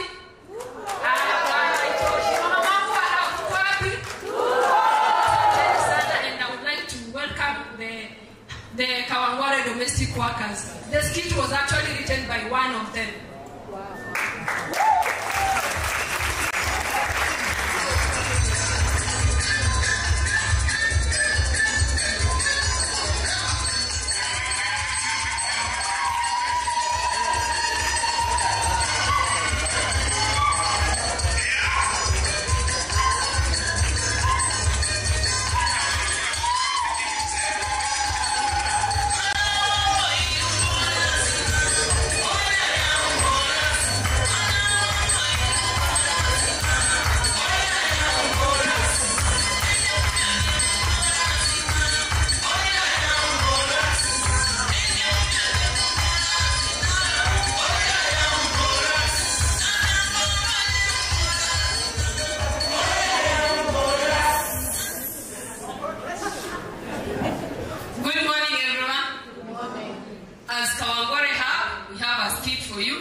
But for now, we are going to do a skit.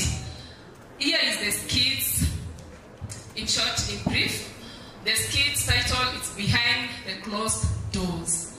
Nyuma ya milango iliyofungwa. So here is the skit portraying that how domestic workers, wenye wanaka, all that. You see the rest. Taki kuharibu utamu. Thank you.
Uliamka saa ngapi?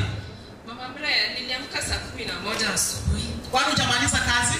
Mama Brian, tunakumbuka nilala late, so najaribu kuharakisha nimalize. Hebu fanya kazi yako haraka saa hizi. Na natoka saa hizi. Nikute umefua nguo, umepikia Brian na mtoto akule. Sawa mama Brian. Na usijaribu kukula kitu yoyote kwa hii nyumba. Haya sawa. Hata maji peke yake. Sawa mama Brian. Matunda ni ya watoto. Haya sawa.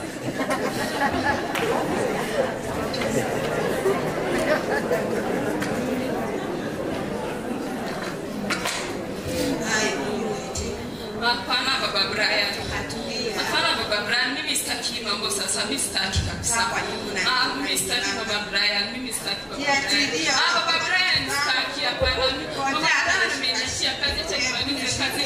Baba Brian hapana sitaki. Baba Brian mimi nimechoka, mimi sitaki mambo tunakuwa tukifanya. Baba Brian atatufanya. Mimi sitaki hapana. Sitaki baba Brian. Baba Brian acha tustaki. Baba Brian sitaki. Sita baba Brian acha nimalize tu kazi.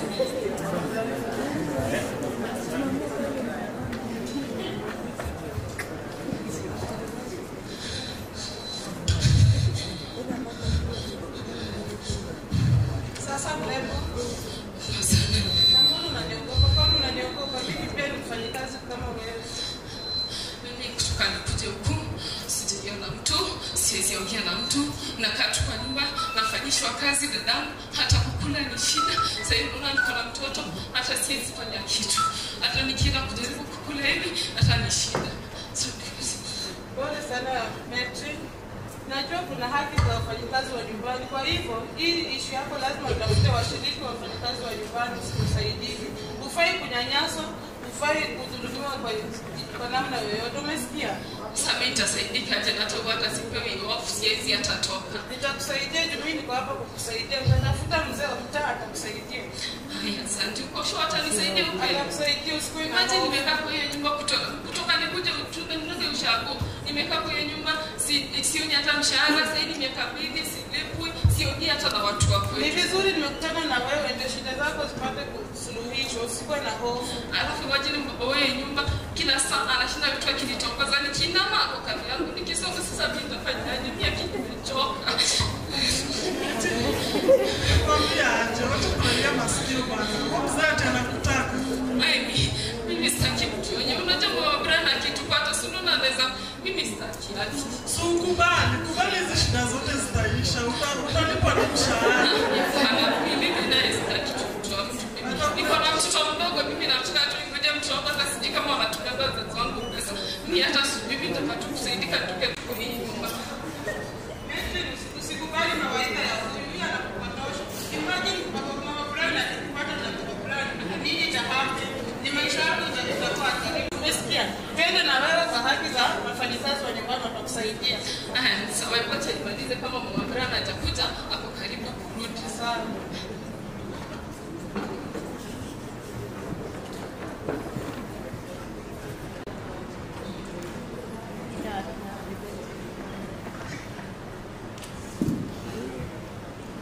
Ulimaliza kazi nilikuachia? Mama Brian nilimaliza. Sasa hizi naenda kwa sitting room nikuta umetengenezea chai na chakula jioni utengeneze. Maji ya ugali weke kwa jiko. Sawa Mama Brian, lakini hakuna mboga. Mama mboga analeta mboga. Sasa si uchukue mtoto alafu niende nifanye hiyo kazi. Hiyo ndio kazi yako nilikuandika kwa hii nyumba. Wanalia Mama Brian. Ni kazi yako, sasa kuniambia mambo ya mtoto. Haya pole Mama Brian, sawa.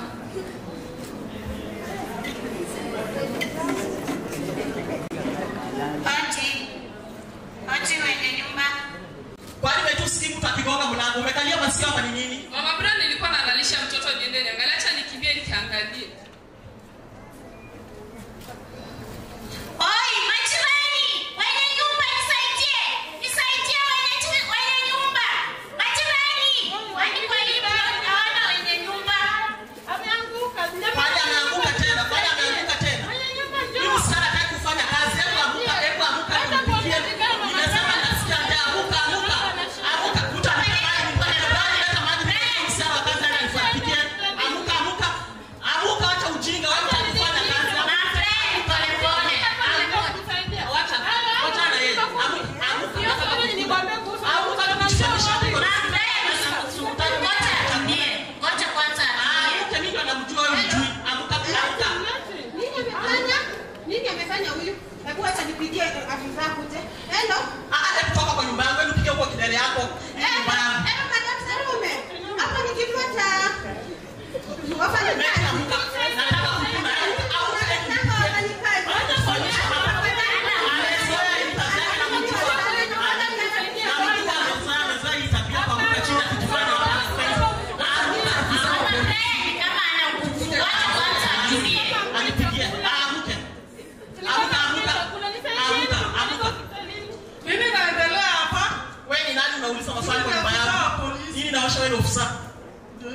Workers.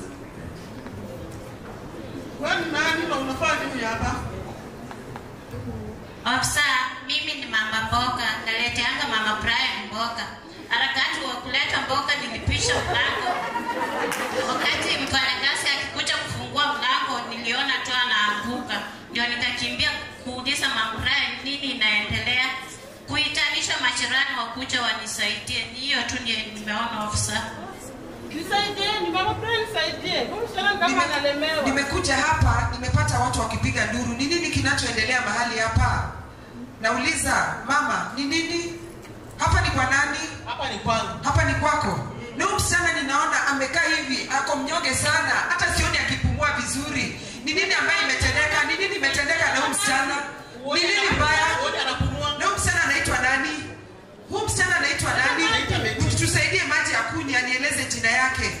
Unaitwa nani? Unaitwa Metri. Mama, huyu ni nani kwako? Huyu ni mfanyikazi wako wa nyumba. Ni jambo gani limemtendekea? Mbona ako mnyonge? Metri, ni nini baya na wewe? Nini baya? Nini baya? Umegojeka. Na mbona ninaona umekatwa-katwa? Ni jambo gani limekuwa likitendeka kwako? Wananipiga, hata chakula kwa nyumba sipati hivi, hata nikungoja tu watoto kufanya kazi mingi. Hata sijalipo ni miaka 2 niko kwa hii nyumba, hakuna kitu nasaidiwa. Na hii kugwaruzwa, hizi alama ninaona zimetokana wapi? Mama Brian. Mama Brian, mbona unafanya hivi? Kama mtoto analia, ananipiga mimi. Mimi ni mwanasheria, ninatetea haki za wafanyikazi. Huyu msichana ako na haki ya kukaa mazingira ambayo inayefaa. Sana kama mazingira leo mzuri uone. Huyu msichana akae mazingira ambayo inayefaa. Kwani anakaa nje. Unaona, huyu msichana unapomuona ako na malama kwake, asili kuwa na alama. Malama alitoka nao kwa. Kazi yake inafaa kama zile kazi zingine, anastahili kuishi. Msichana, ni nini na umekupeleka hospitali? Hakuna kwenda hospitali, hakuna kutoka nje kwa hii nyumba. Huyu msichana ako na haki ya kukua na SHA, ya kupelekwa hospitali, ya kuangaliwa vizuri. SHA ya nini nimweke? Na mbona unamfanyisha kazi? Hii ni siku ya kazi na msichana ameanguka chini. Mbona hujampatia siku ya kupumzika? Anapumzikanga Sunday. Anastahili kama wafanyikazi wengine. Mama, unaweza uliza mtoto wake, tunashindana naye kwa hii nyumba kila. Mtoto wake yuko wapi? Brian, nieleze vizuri. Hakunagi. Hakunagi. Mama, kwa nini mfanyikazi wako hakuli na kona yake kuna mtu anaweza pika chakula akose kukula. Wewe Brian utaniambia mnaongeaga nini na huyu mfanyakazi? Na utaniona, wacha nikwambie utaniona. Watu sasa hivi kwa kama watu wa mama na watu wazima, mimi nimeingilia hapa. Baba, ananiambia watu kuniambia kwa alipo hapo maneno. Baba anasuana sana. Unaniambia. Metri, baba anakufanyaga aje? Baba Brian anakufanyaga aje? Kwa hiyo bana ngojaga mama Brian kama ametoka, anaanza kuninyemelea, anataka tushirikiane ngono nikimbebeza, ananiburutanisha. Usiniharibie nyumba yangu, acha kudanganisha baba Brian. Najua mzee wangu mtu wa heshima sana. Hawezi kuchukua mfanyakazi. Mama, hii stahili katika sheria za haki. Huyu msichana hastahili kudhalilishwa wala kuvurugwa. Hastahili kabisa. Hastahili, na hiyo itakikani. Na mama, hiyo ni kinyume. Hiyo sio haki yake. Na Metri, nakuuliza, hapo umekaa miaka ngapi? Nimekaa miaka 2 bila mshahara. Hata sijui watu wangu wanakaa aje. Mimi hata sijaenda hata kutembelea watu wako. Yaani niko tu kwa hii nyumba kama mtumwa. Mimi nimechoka, imesha. Mama, kwa nini ulipi msichana kazi? Ninamlipa. Na haki zinastahili msichana alipe kazi. Msichana namlipa pesa, unalipa pesa ngapi? Namlipa 5,000 kila siku. Hiyo pesa kidogo, unampatia kwa njia gani? Kwa hiyo babu na kazi gani anaweza fanya nilipe shilingi 5,000? Namlipa shilingi 5,000. Metri, ndio pesa anapatilianga pesa aje? Sijaipewa pesa, hata aliniambia juzi ametumia wazazi wangu 3,000 na tuseme 5,000 anadanganya. Na kuna mali mliandikishiana mahali ya kulipwa pesa? Hakuna, nimenyanyona nateseka nyumbani akaona kunileta huku. Mama, hiyo ni kinyume cha sheria, na sisi kama wanasheria tunazingatia haki za wafanyikazi wa nyumba, maana huyu ako na haki zake. Hiyo haistahili hata kidogo. Hiyo jambo ambalo unafanya sio vizuri hata kidogo. Sasa hivi ninaona tumbo yake imekuwa kubwa. Ni jambo gani limetendeka Metri? Ni kazi ya baba Brian. Kwa nini hivyo? Huyu alikuja kukuchagua yeye anakula kwa hii nyumba anasema baba Brian. Sasa huyu ni msichana tayari ako na bibi. Ako na bibi kwako. Umekuwa mabibi wawili kwenye nyumba. Siwezi sana kufanya kazi bwana yangu, hiyo udhalilishaji na haistahili. Pia mzee wangu China. Na heshimu mzee wangu, heshimu mzee wangu. Hapo mali imefika, afisa wa polisi. Wacha tupeleke umama ndani. Na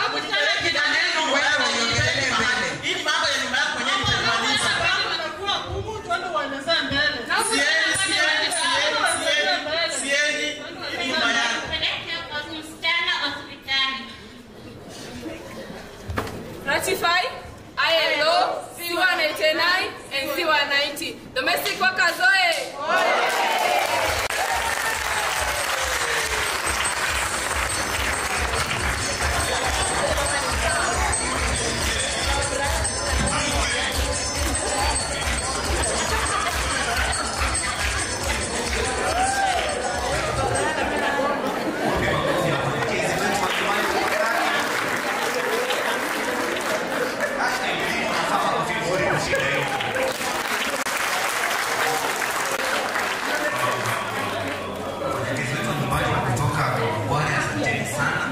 People have outdone yourselves. Tumeona kweli talanta ziko mingi, si ndio? Wafanyakazi wa nyumbani ni watu ambao wana talanta kadha wa kadha, si ndio? Na bado kwa program baadaye watarudi tena hapa watutumbuize zaidi. So asanteni sana, na tungependa tu sababu ya masaa tuendelee na program yetu kwa haraka upesi. Next tungependa kukaribisha some of our other partners wenye tunashirikiana na wao katika kazi ya kutetea haki za wafanyikazi wa nyumbani, na tungependa kuanza na International Labour Organization ILO. So please let's welcome Madam Helen Rintari from ILO with a round of applause. Makofi.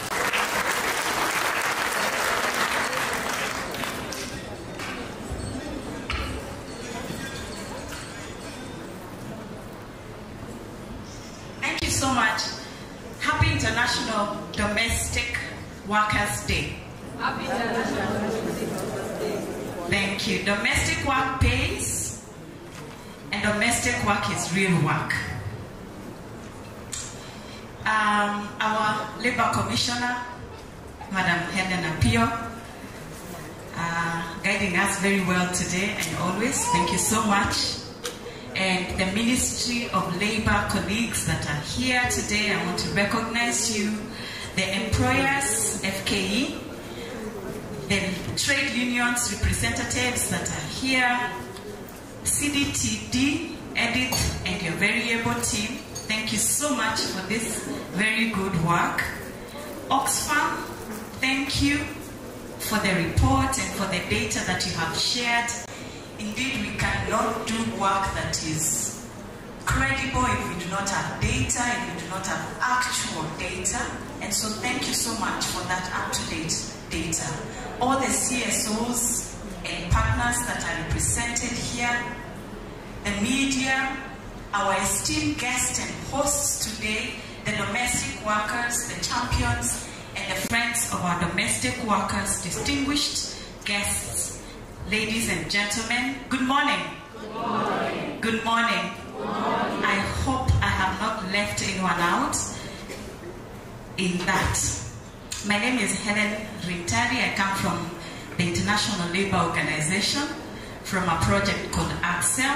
ACCEL is Accelerating Action for the Elimination of Child Labour in Africa. And today I'm swinging in to just hold hands with our friends and recognize that domestic work is real work.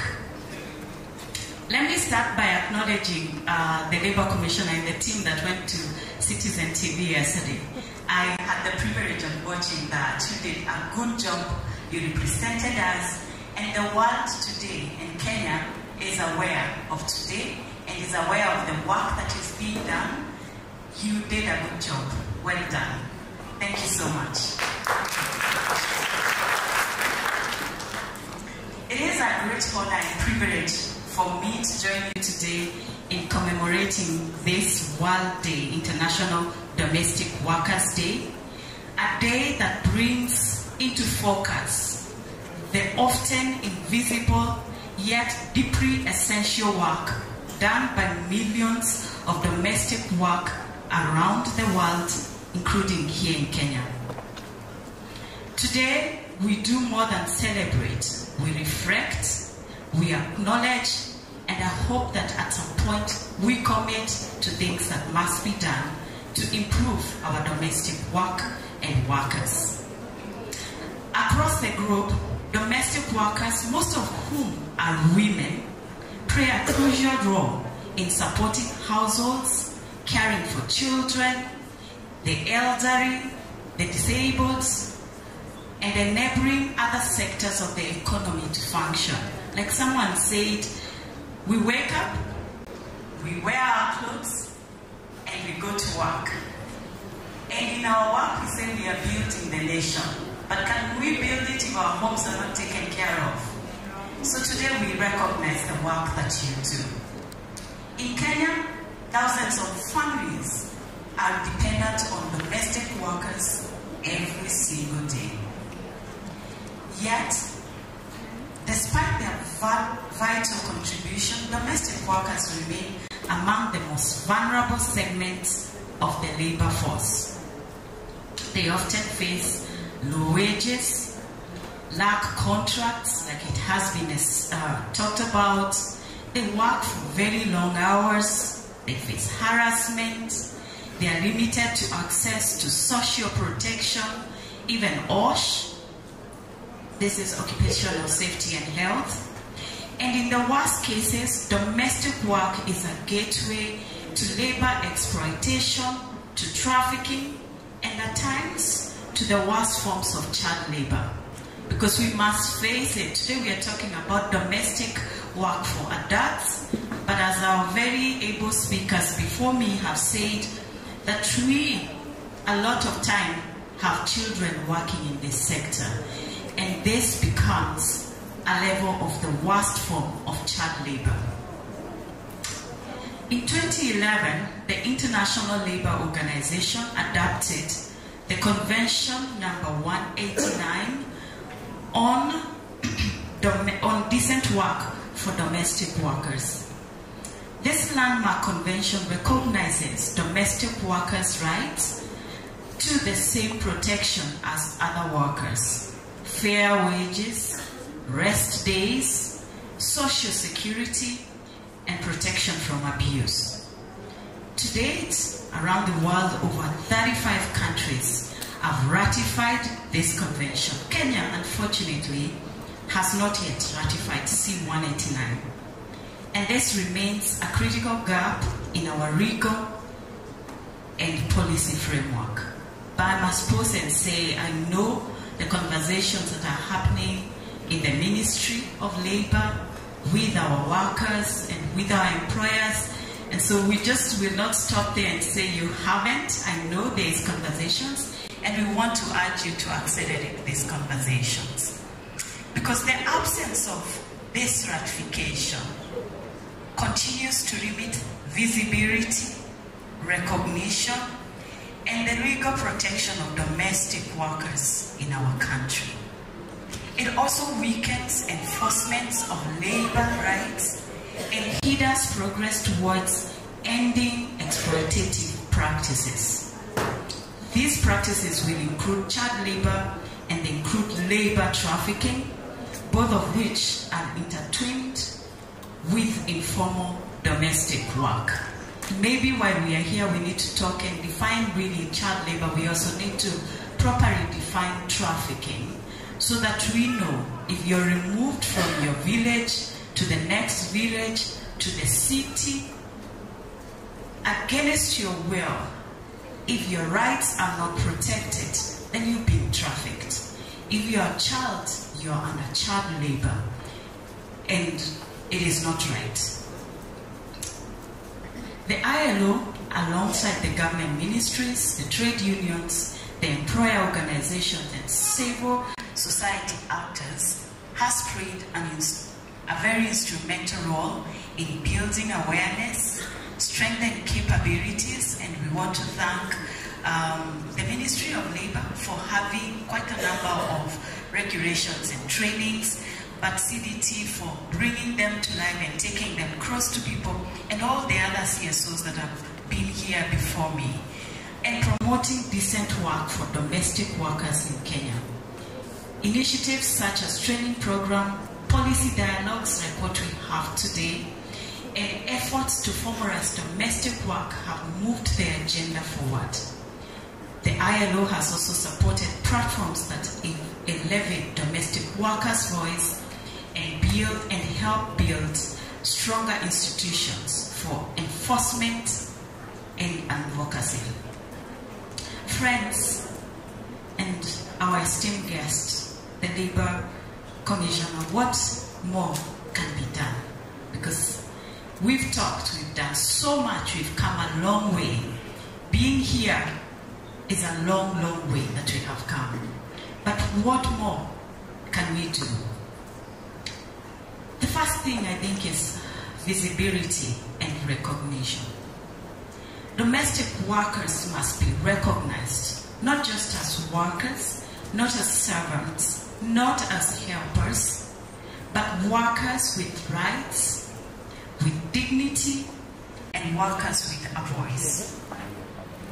You know, when I walked in, I looked around, and one of the things that struck me was the domestic workers circle. To say the truth, I've not heard of it before. And so I wondered, have our workers at home, do they know, do they have the right to financial literacy, to be able to save, to do all these things? And I looked around, and there's so much. There's SHAR, there's NSSF, there's all these things that they have a right to. Can we speak to them about these rights in a language that they understand? And can we also, as employers, enable them, and as government also enable them? What else can be done? And this has been talked about, really.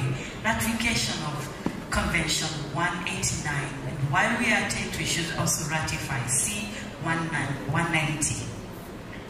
Kenya must take the bold step to ratify C-189.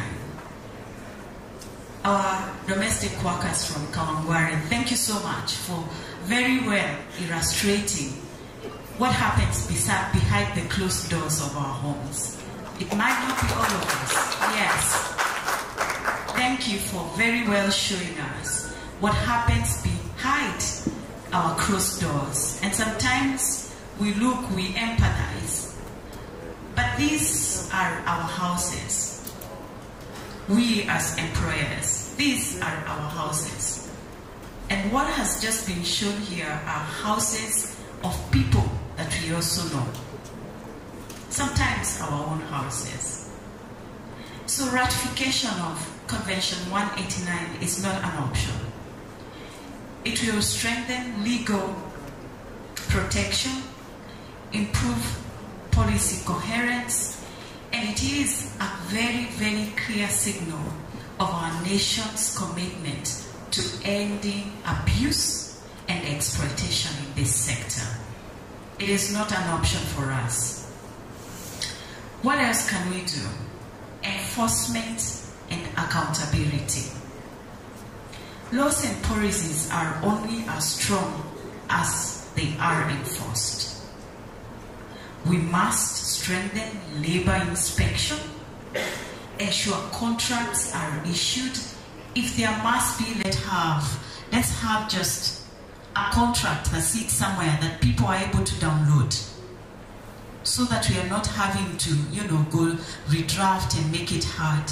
Let's have those samples somewhere for our employers, for people going to work to be able to download somewhere and just take and say, please, this is within the guidelines of our nation, let us just sign and work starts. And bring closer justice to domestic workers through accessible dispute resolution systems that are also easily accessible to our workers, that they are able to understand. You know the way we have gender desks, and now we are fighting to have children desks in our police stations. Let's have a place which is accessible to our domestic workers. What else can we do? Social protection and decent work. It is not enough to merely exploit. We must actively build systems that uplift. And thank you for the people that are doing that circle. Yeah. Domestic workers deserve access to health care, maternity protection, pension, and decent, secure jobs. Livelihoods must be sustained, not just survived. Something else I think we should think about is migration and protection abroad. And this has been talked about. And we have the champions, we have survivors, we have just those ones we talk about. But we also have domestic workers that have thrived. And we can use them as examples of what can be done, so that we are not just dwelling on the ugly, because there is good that has been upheld and that sits in this room. And I hope we get to hear those voices, because this work called domestic work is beautiful and decent if done correct. Many Kenyan domestic workers are employed in other countries, often under precarious conditions. We must continue to work with embassies, with international partners, and bilateral agreements to ensure their rights are protected, both at home and abroad. At home, that we must be able to access them, and abroad, that they must be able to be protected, and our country knows that they're there and protected. Links to broader agenda. Protecting domestic workers is part of our national vision for social justice, economic inclusion, and achieving of our SDG 8. This SDG 8 is on decent work for all. It is also central to ending child labor, and I cannot go without talking about child labor, because it's really where it sits in the middle, and it's here. Because sometimes when we take our domestic workers, we also take them with their children. And sometimes the children will also work with their mothers, with their fathers, and so SDG 8 is critical to just making sure that we are ending child labor, we are ending trafficking, goals which Kenya has committed to through the ILO conventions and National Action Plan, which is a repository of the Ministry of Labor. So we affirm as ILO our ongoing support for the government of Kenya in building a just and inclusive labor system. The ILO and its social partners for their tireless advocacy, technical support, and vision for decent work. And most importantly, we stand with the domestic workers of Kenya and globally. We salute their courage, their resilience, and dignity in lighting our path forward and in building resilient economies. Friends, as we mark this important day, I pray that it is not only a ceremony of words, because we've talked today and we are continuing to talk, but a catalyst for change. Let's ensure domestic work is not only seen, but also respected. Let's demand laws that protect, systems that work, and societies that value care. Because it is only when every worker is safe, valued, and protected in our households that we can truly say that we are moving forward as a nation. So I want to thank you so sincerely for the work that you're doing. I want to thank the domestic workers for being here, for showing up, for rendering your voices, so that we know that you do work, and we want to affirm that we see you, we see your work, and we salute you for the work that you're doing for the government of Kenya, for our homes, for our children, and for ourselves. Thank you so much. Asante sana.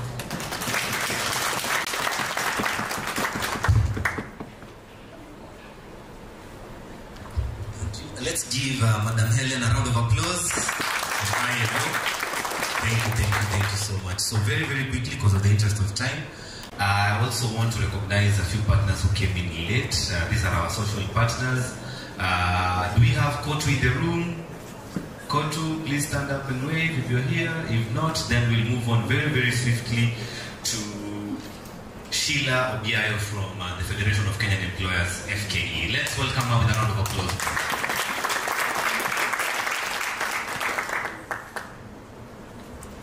Let's keep clapping until she's on the stage.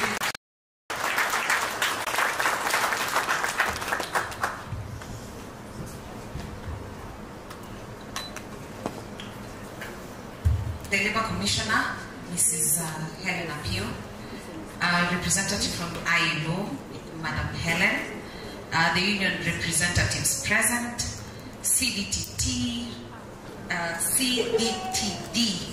led by Madam Edith and the team present, Oxfam, all invited guests, ladies and gentlemen. Of course, before I forget, the chief guests of the day, our domestic workers in the house. Good morning. No, sorry, it's afternoon. Good afternoon. I stand here with great pleasure. Thank you so much for the invite. I also stand here to represent Ms. Jacqueline Bugo, the CEO of the Federation of Kenya Employers. She would have loved to be here, but due to other commitments, she was unable to attend. But I bring her greetings and her commitment to supporting this cause.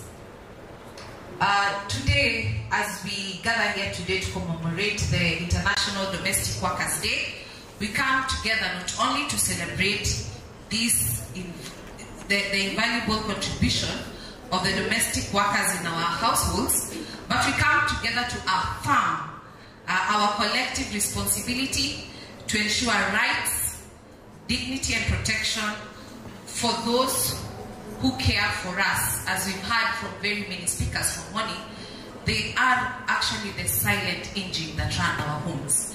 Domestic workers are the silent engine that run our homes. From the skit, they wake up very early.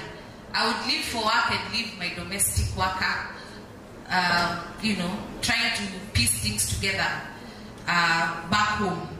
You agree with me that domestic work is work, and it deserves dignity, protection and rights like any other profession. This resonates very well with the theme of this year's International Domestic Workers Day, which is domestic work is real work. As a federation, we pride ourselves in promoting decent work for all, and domestic workers are not left behind. We do this through advocacy, by advocating for fair labor practices through social dialogue in the tripartism system, where we are able to push for safe working environment for all in line with the international labor standards and close home in line with the provision of the Constitution of Kenya. And in particular, I wish to point out Article 30 on the freedom from slavery and servitude, and Article 41 on fair labor practices, where we are acknowledging that every worker in the country has a right to join, form and participate in union activities, and the domestic worker is not left out. Secondly, they have a right to reasonable working conditions and the freedom from any forms of harassment in their course of their duties. We remain alive to the challenges faced by the domestic workers, some of which have been highlighted by previous speakers, some of which include low pay, exclusion from labor protection and safe working conditions, failure to issue employment contracts, etc., etc. All this played out even in the skit that we've had a few minutes ago. As a federation, we believe that these challenges can be adequately addressed through policy, framework, or advocacy. And in particular, I will put weight on what Madam Helen of ILO spoke about, the ratification of Convention 189 and 190. The Federation remains committed and has demonstrated commitment through its participation in the process of the ratification of C-189 and 190. We, however, lay emphasis on the compliance, on working within the confines of the law in the ratification process. So, Madam Commissioner, the Federation remains committed to that cause. We believe that ratification of this very important convention will go a long way in ensuring protection of rights of domestic workers, including enhanced protection of migrant workers. As we all know, labor migration is a live issue and cannot be wished away. and secondly, ensuring equal treatment for all in the labor space in terms of domestic work. Other ways of bridging the challenges faced by domestic workers, we believe, would come through the implementation or continuous use of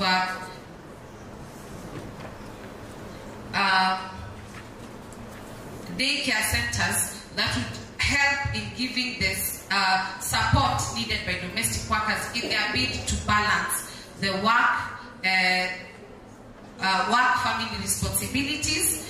This can be done through continuous collaboration with the Ministry of Labour and Social Protection, county governments through social services, of course the Federation and the Union alike. We remain committed towards that cause, and also I will also point out that all these issues played out very well in the skit that we just saw. As I move towards concluding, I wish to point out, now I wear a hat of an employer, not the employer organization, but an employer of a domestic worker. I wish to say and retaliate and say, charity begins at home. It starts with you and me. From the skit, Mama Brian comes off as that person who really does not want to give a fair, a reasonable working conditions. She does not want to issue a contract. She does even food. Yeah, she finishes off by saying matunda ni ya watoto. So I say charity begins at home. How we treat our workers within our households go a long way towards ensuring fair and decent work for domestic workers. Ratification, yes, it will create a framework, but you need to practice it within your households. So remember, change starts with you and me. So having said that, and with those very, I don't know if they're few or many, I wish to wish all of you a happy International Domestic Workers Day. Remember, change starts with me. Actually, correct. It starts with me. So we all say change starts with me. So as we ratify, let us practice it in our homes. Thank you. A round of applause for our employers. Yes, remember our hashtags are IDWD 2025, which is now trending actually on X at number 9, and Time to Care, which is trending at number 15. Let's keep on tweeting, let's keep the conversation going on X. We still want it to reach to number 1 because this is our day, Sidio? Yes, and even now, before I introduce a very important guest also from Oxfam, first of all, I want to introduce a very, very, very important person who will come and represent all domestic workers who are here today. Like we said, this is your day, you're the chief guest for the day. So allow me to welcome Pamela. Pamela, ma'am, mko wapi? Karibu sana. Kuja uongeleshe watu on behalf of domestic workers very briefly because of the interest of time. Tutakupia dakika mbili tu. Tupigie Pamela makofi ya kukuja. Wapi makofi ya mama Pamela? Yes.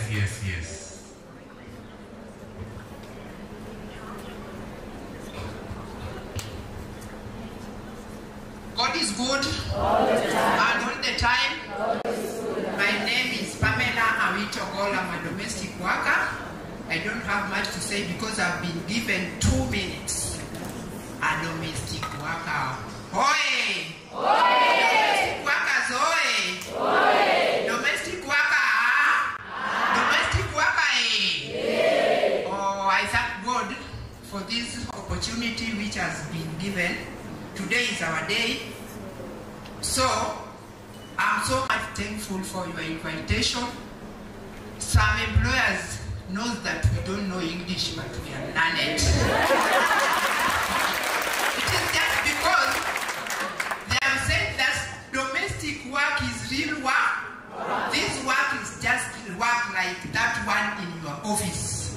Your house is my office. That is where God blesses me to be. So I'm thankful. First of all, I appreciate our employers. You are good people. Some are not bad. We can't judge all of them, they are the same. Some of them are good. Like me, I'm good employers. Even on my International Day on 16th, I celebrated with them. I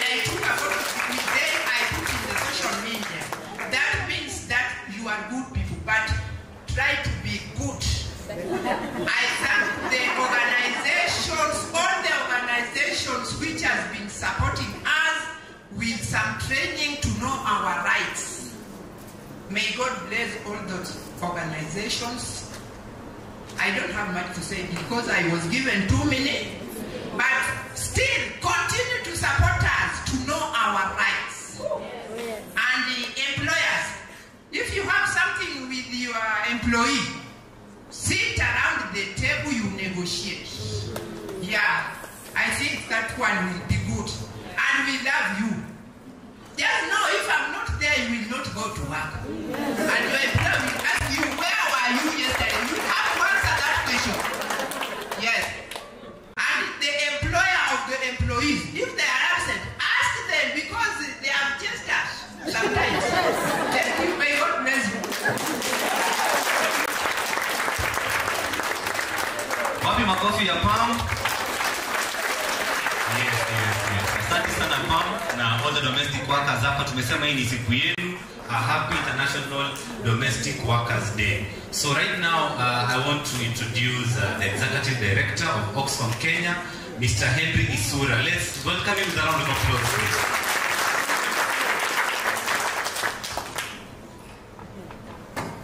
Wafanyikazi wote hoye.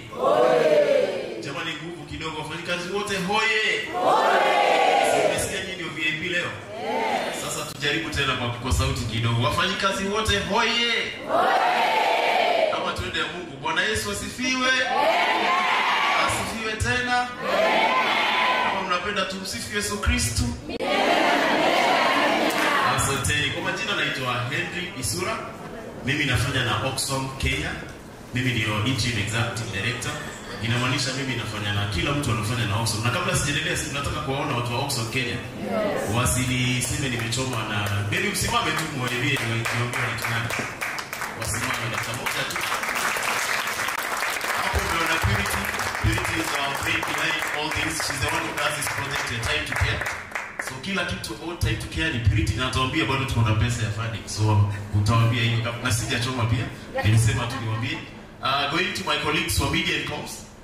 There's Joe. Joe is the head of media and comms in Oxfam Kenya.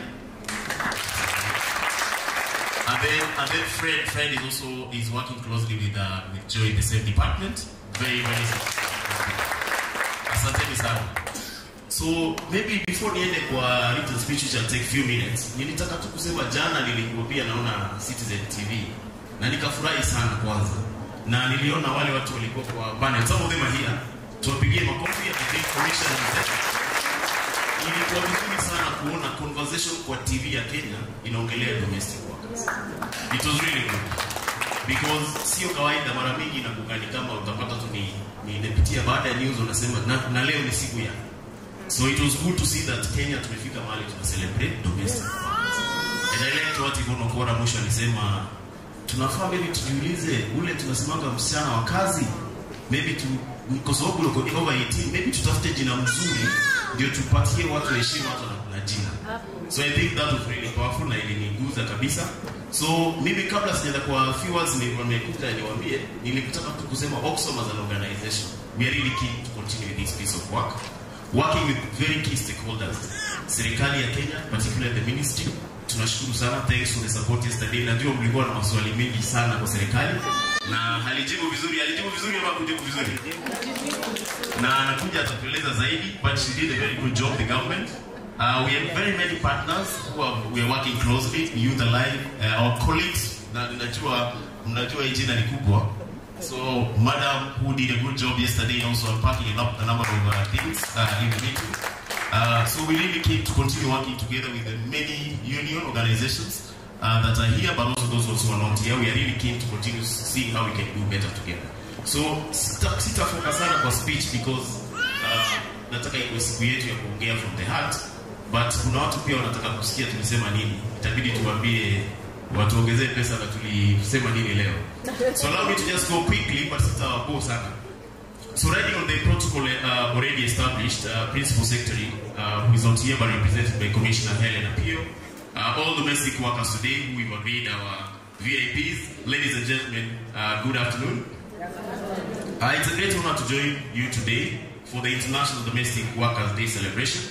At the onset, allow me to commend the Ministry of Labour and Social Protection for convening this important event that brings together national attention to the rights, dignity, which is very important, and the valuable contribution domestic workers in Kenya and Kenya's social and economic development.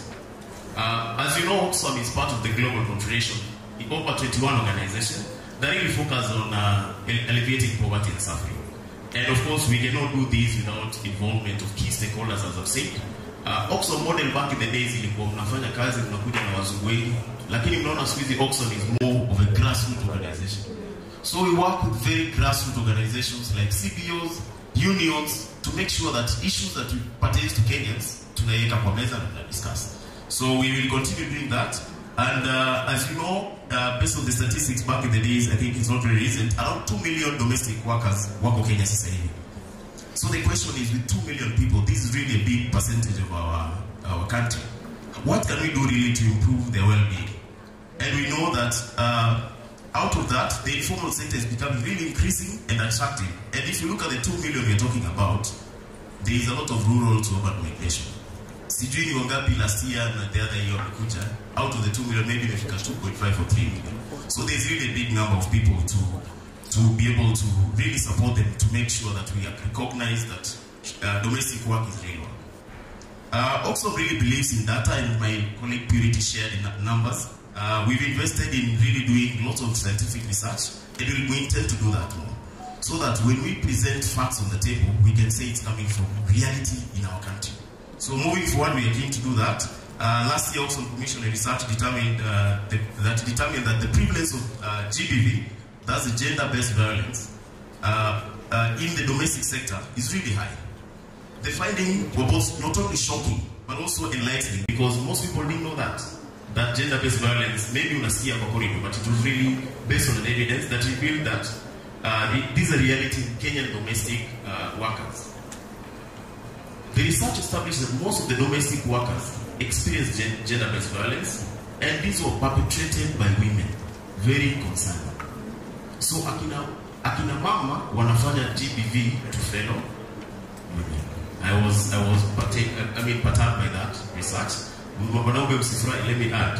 Additionally, sexual gender-based violence was prominent, frequently coming from male members of the household. Notably, 56.7% of respondents recognized that gender-based violence as a major issue in our workplace. And I'm happy with the scheme that have been done by our colleagues, our friends from Kawangware, because it came out very clearly that this is really an issue. So beyond economic inequality, the research highlighted harmful cultural norms, that casual nature of employment, unequal power dynamics, and limited advocacy from the Union and Employment Agency as persistent injustices within this sector. So Oxfam uphold a strong commitment to safeguarding and maintain zero tolerance on policy of all abuses.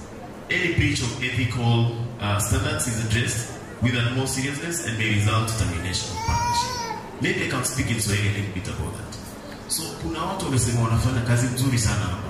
Union, for domestic workers.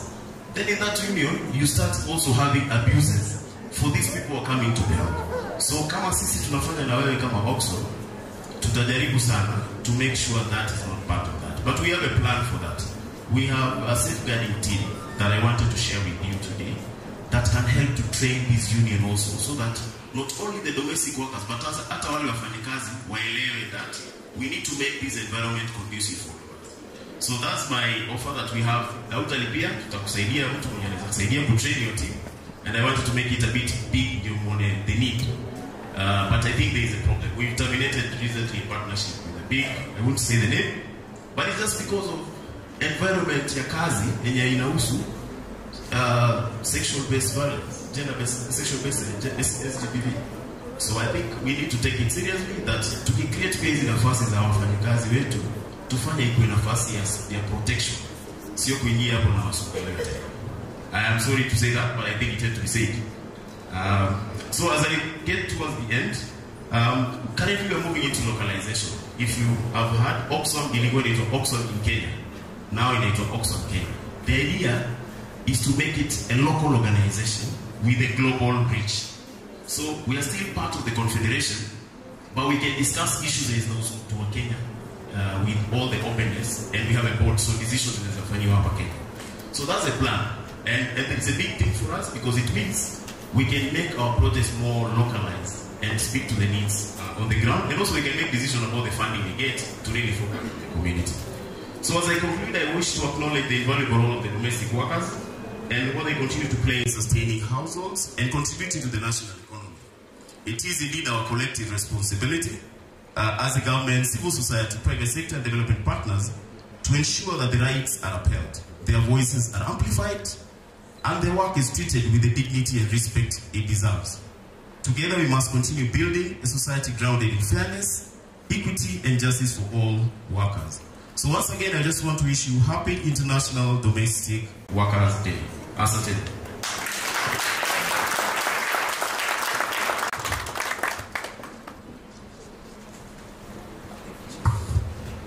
Yes, wapi makofi ya Mr. Henry Sura.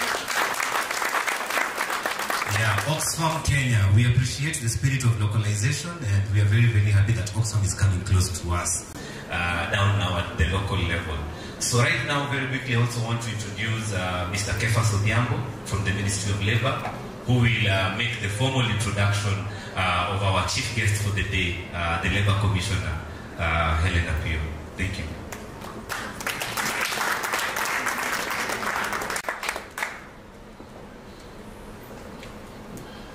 Colleagues, ladies and gentlemen, fellow workers, my role is very simple. I will not take a lot of time.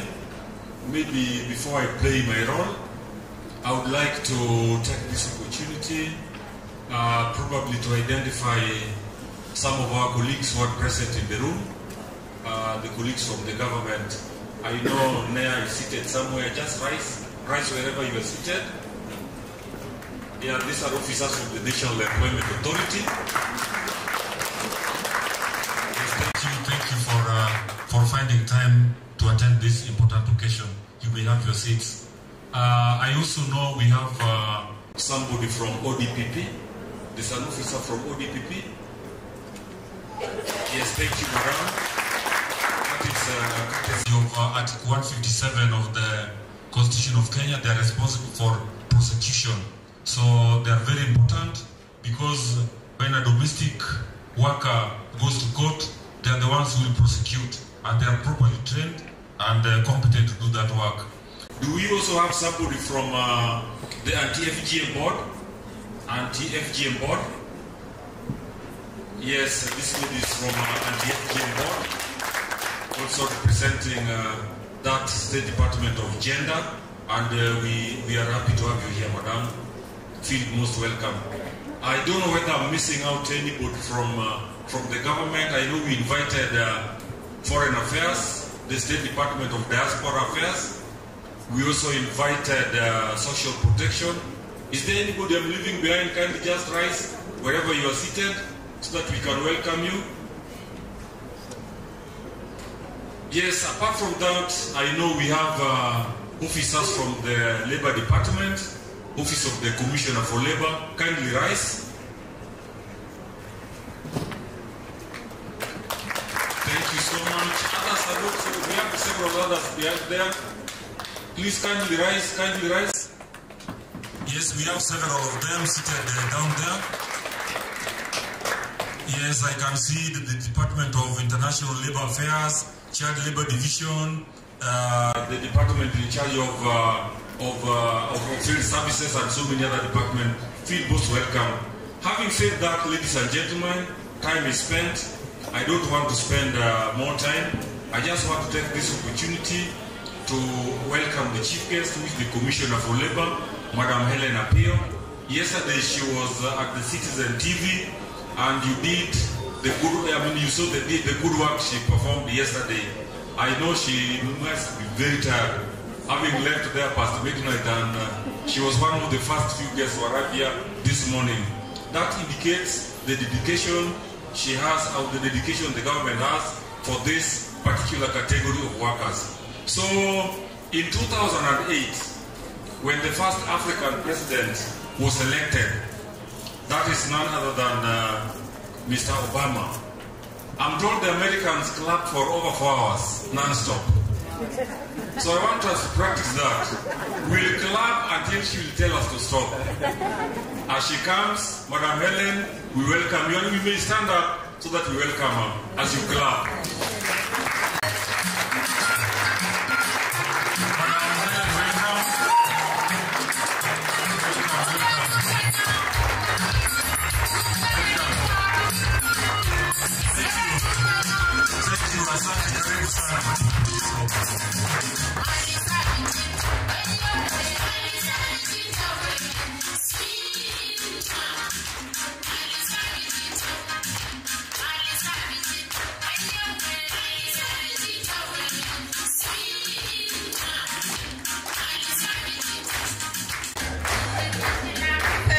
Thank you very much. Thank you, Mr. Kefas, for that introduction. And thank you, the Master of Ceremony, who has been here, and all the speakers who have been here before me, and most importantly, our chief guests. Our chief guests, Happy International Domestic Workers Day. Happy International Domestic Workers Day. Mrudie tena tafadhali. Si nataka kuona mmechangamka, mmefurahia. Tukisherehekea siku ya leo, sio? Tuseme Happy International Domestic Workers Day. Happy International Domestic Workers Day. Juu zaidi. Happy International Domestic Workers Day. Ni siku ya furaha kabisa kwa wafanyikazi wa nyumbani, na hata mimi nina furaha kweli kweli. Nina furaha. Ama si hamuoni furaha ambayo nilionayo? Unaiona? Wajua jana nilifika stesheni mapema ambapo vile Kefa amesema, na nilikuwa nimetoka safari ya mbali. Lakini nikasema lazima nitafika. Kwa nini? Kwa sababu ni kitu ya muhimu to recognize the work that is done by domestic workers. Domestic workers are very, very important. Very, very important. And without them, we wouldn't be here. Personally, I took time with a domestic worker who supports me and supports me well. Because if she didn't support me well, I wouldn't be here. Simpigie makofi. Ama mnawivu na wenzenu. Wale ambao hawako hapa. So I just want to appreciate everybody who is here. I want to recognize Madam Sheila Obiel, representing the Federation of Kenya Employers, and we are very, very grateful to have employers amongst us. And one thing I noted when she said, the previous MC asked the employers in the house, she's the only one who stood up. Are we honest? Are we honest? The people seated on this table, I'm very sure, are employers, and employers of domestic workers. Not to say the ones who are seated behind.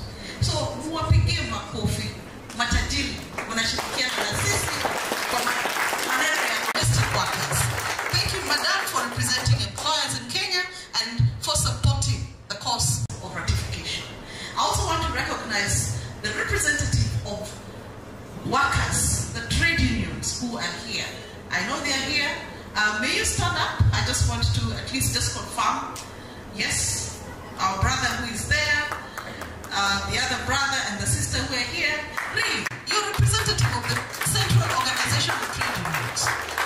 And the Central Organization of Trade Unions have been very, very passionate, in moving the country in the call to ratify Convention number 189 and 190. And for that, we just want to appreciate your efforts really has brought us to this space today. I also want to recognize the presence of the speaker who left here before me, the Executive Director of Oxfam Kenya, Henry Osura Isura. Makofi kwake. Henry, as government, we are very, very grateful that you're able to partner with us, and we take you seriously on your promise that you're willing to work with us up to the point of ratification and even beyond. I also want to appreciate the presence and support of the International Labour Organization through the representative who is seated here, Helen Rinteri. Helen, thank you for being with us and reminding us that domestic work is intricately tied up with child labor. Na tunasema hatutaki watoto wakifanya kazi manyumbani. Wakifanya kazi watoto na watu wazima watafanya kazi gani? So it is important that we work together with the ILO and ensure our children are protected and children are to be taken care of. And that is the work of adults. Yeah? Adults like you and me to take care of children. So thank you, Madam Helen, for being with us. I also want to appreciate the civil society members who are here. I know you're many, but those who spoke includes Global Justice, Childline, ACS, Freedom Fund, and we say thank you very much for walking the talk with us. And we take note of your commitment and your request. We will involve you. We will involve you. Yeah? We will involve you in our efforts, in our efforts to see that the conventions are ratified, but also to implement them. So do not be afraid, you are with us. And Mama Yao. You call her Mama Yao, senor? Huh? Mama Yao. Madam Edith Morocco, the Executive Director of CBT. Kindly Morocco. A thunderous applause. Edith is a very, very hard-working lady, one who is very passionate about labor rights, but labor rights for domestic workers. This is a lady I met, I think, in 2003, when she started the CDT. And she came to the office asking for somebody to work with, to inform these people, to educate them, sensitize them on their labor rights. And guess which officer she was given? By the commissioner then. I was the officer assigned to work with CDT. So that confirms to you that I'm also very passionate, because at a time when nobody really wanted to work, yeah, openly, I said I will work with them. They had a small place in Nairobi West. See what she has done. So out of that dream and that small seed that was planted, we now have this. And now she's on the platform telling us and asking government, what about domestic workers? You talk about haki ya wafanyikazi. Wafanyikazi ni akina nani kama sio hao ambao wanatusaidisha, wanatuwezesha tuende tutoke manyumbani kwetu, tuende tukafanye kazi kwingine. Ni wafanyikazi wa nyumbani. Makofi tena. So ladies and gentlemen, I just want to say that it is my pleasure and privilege to be with you today as we celebrate International Domestic Workers Day, a day which when we take, we recognize and celebrate domestic workers for the special effort they make and for the great contribution they make to the economy, global economy, and of course the Kenyan economy. Now, the issues that have been raised by the speakers, one, that we should internationalize, we should institutionalize International Domestic Workers Day. From government, we're saying, yes, we will work towards that. And to the extent that this is the third time we're celebrating a government working with domestic workers, working with civil society to celebrate this day, I think we are on the way to institutionalizing it, besides just what we know as Labor Day. So that, I think, is something we should be glad that the government has recognized the importance of that particular day. I want to say that domestic workers have equal rights with other workers. And the report by Oxfam, I think, went through the areas, the rights that needs to be recognized and where we have identified, the study has identified deficit, yeah, in terms of implementation. And it is something that we appreciate the study and we hope that study will be shared beyond this particular forum, but we also need to have a round table to discuss the issues that are the findings of that report and to see how we implement those issues. Now, domestic workers, as recognized in the convention, have equal rights with other workers, and they should not be denied any or be subjected to terms that are less favorable than that which other workers enjoy. The laws that we have guarantees that. And we are saying domestic workers have a right for freedom of association. Freedom of association, formation and joining in trade unions. Their voice needs to be heard.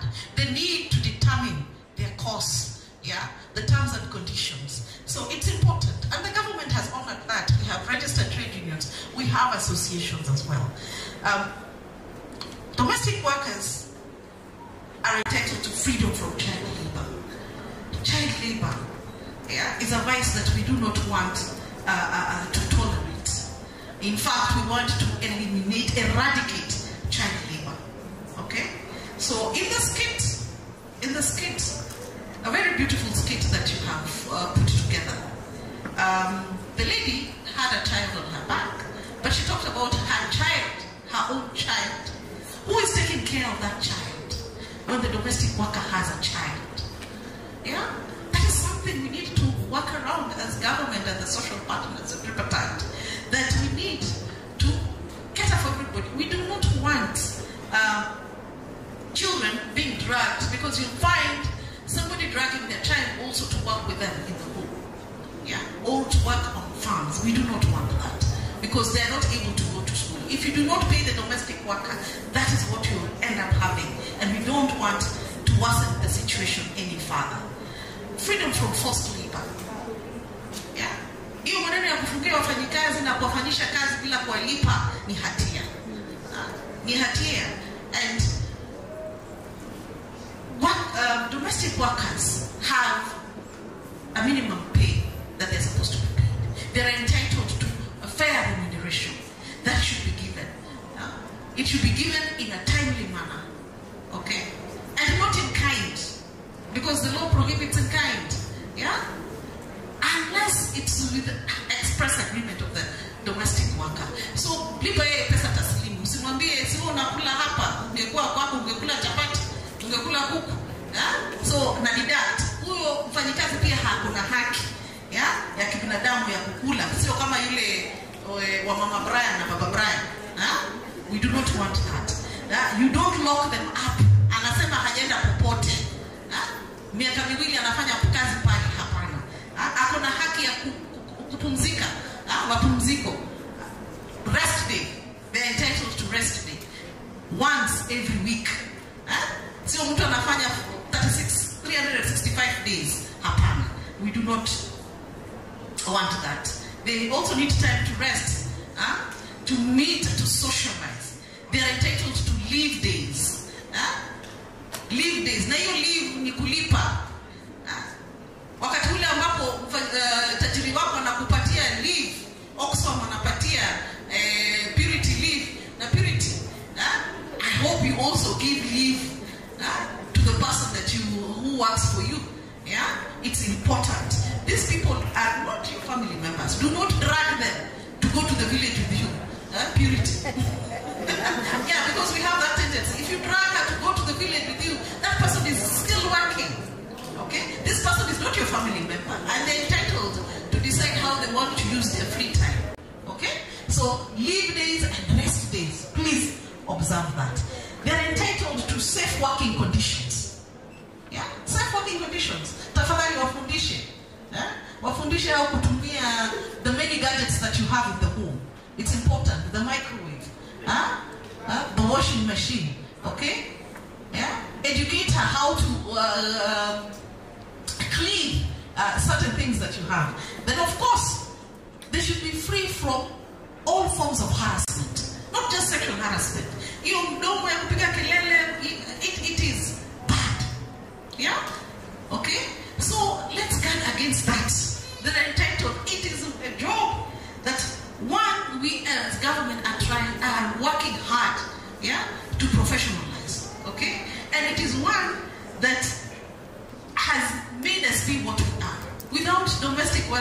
your children would not go to school. Yeah, you would not earn a living because then,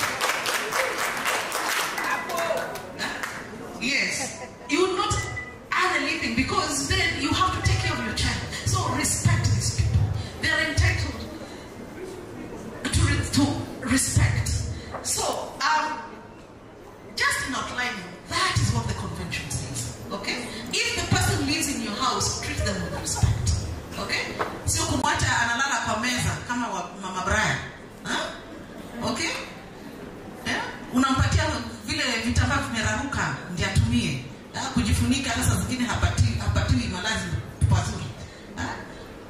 It's important that you respect this people. If possible, give this person another accommodation.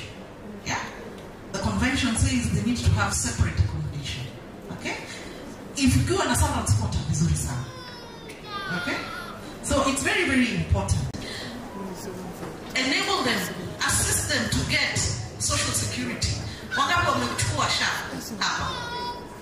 Wangapi? Hivi wako wamechukua SHA? Correct. Assist them. Get that. NSSF, pia wapate. So what is the difference, yeah, between a domestic worker and you who works in the office?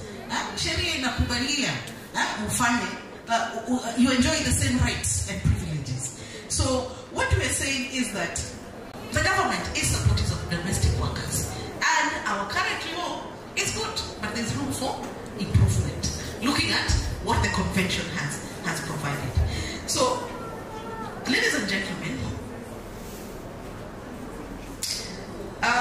today we commemorate the important day to recognize and appreciate the invaluable contributions of domestic workers. And this year's event is particularly significant as we reflect on the progress we have made as a country, and also take note of the challenges that remain in ensuring decent work for all domestic workers. The adoption of the International Labour Organization Convention number 189 on decent work for domestic workers on 16th June 2021 marked a pivotal moment. This convention provides a comprehensive framework for protecting the rights of domestic workers, including the right to fair wages, reasonable working hours, safe working conditions, freedom of associations. It is a testament to the global commitment to ensure that domestic workers are treated with dignity and respect. Today's theme for this year's celebration, domestic work is real work, is not just a slogan, but a powerful statement that challenges societal perceptions and underscores the economic and social value of domestic work. It calls for recognition of domestic workers as essential contributors to our society and economy. You had the study states, I think the Kenya National Bureau of Statistics, before domestic workers work was not recognized, but today it is the Kenya National, the Economic Survey report, and there are about 2 million people doing domestic work. It is important. Now, Kenya has made significant strides in recent years to improve the lives of domestic workers, and our laws are aligned to the convention. However, there's room for improvement and to consolidate the interventions that I have just spoken about. Now, the Ministry of Labour and Social Protection, with the support of the ILO, is keen on review of labour laws and developing of policies which include domestic workers, legislation that affects domestic workers. And the National Labour Board did receive requests to have a wages council for domestic workers, so that their issues can be addressed separately, just like we address issues of agricultural workers, the issues of seafarers, the issues of engineering, because they're a special category and their concerns need to be given due attention. And it is true, because domestic workers work in a private domain, and therefore it is important that we look into their issues more closely and come up with appropriate measures. ladies and gentlemen, awareness raising is also another area that the government has taken note as a need to address, to raise public awareness on the rights of domestic workers and the duties of employers. Because if those who work in industries, those who work in offices are not aware, how much more? What is the situation of domestic workers? It is more needed then, therefore, that we raise public awareness on the issues of domestic workers. Now, addressing these challenges, the ministry has also created a hotline number for reporting sexual harassment. And the number is 0800 21168. Yeah, this is just to make it easier in terms of access to justice. If you have an issue,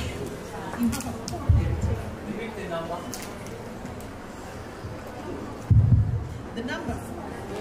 Can you hear me?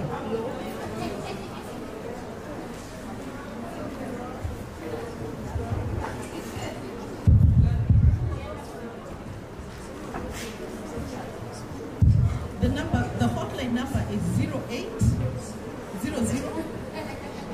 211 68. Somebody is sabotaging the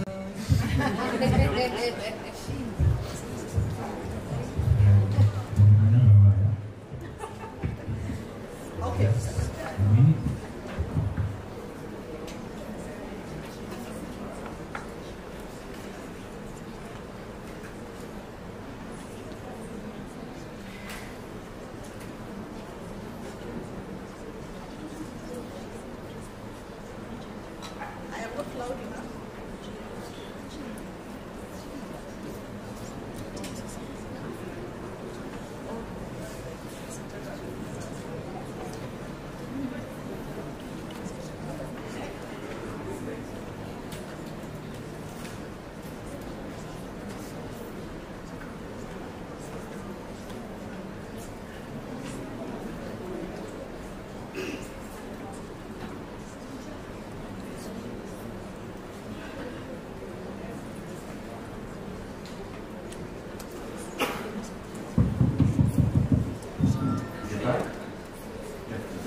Hello? You can hear me?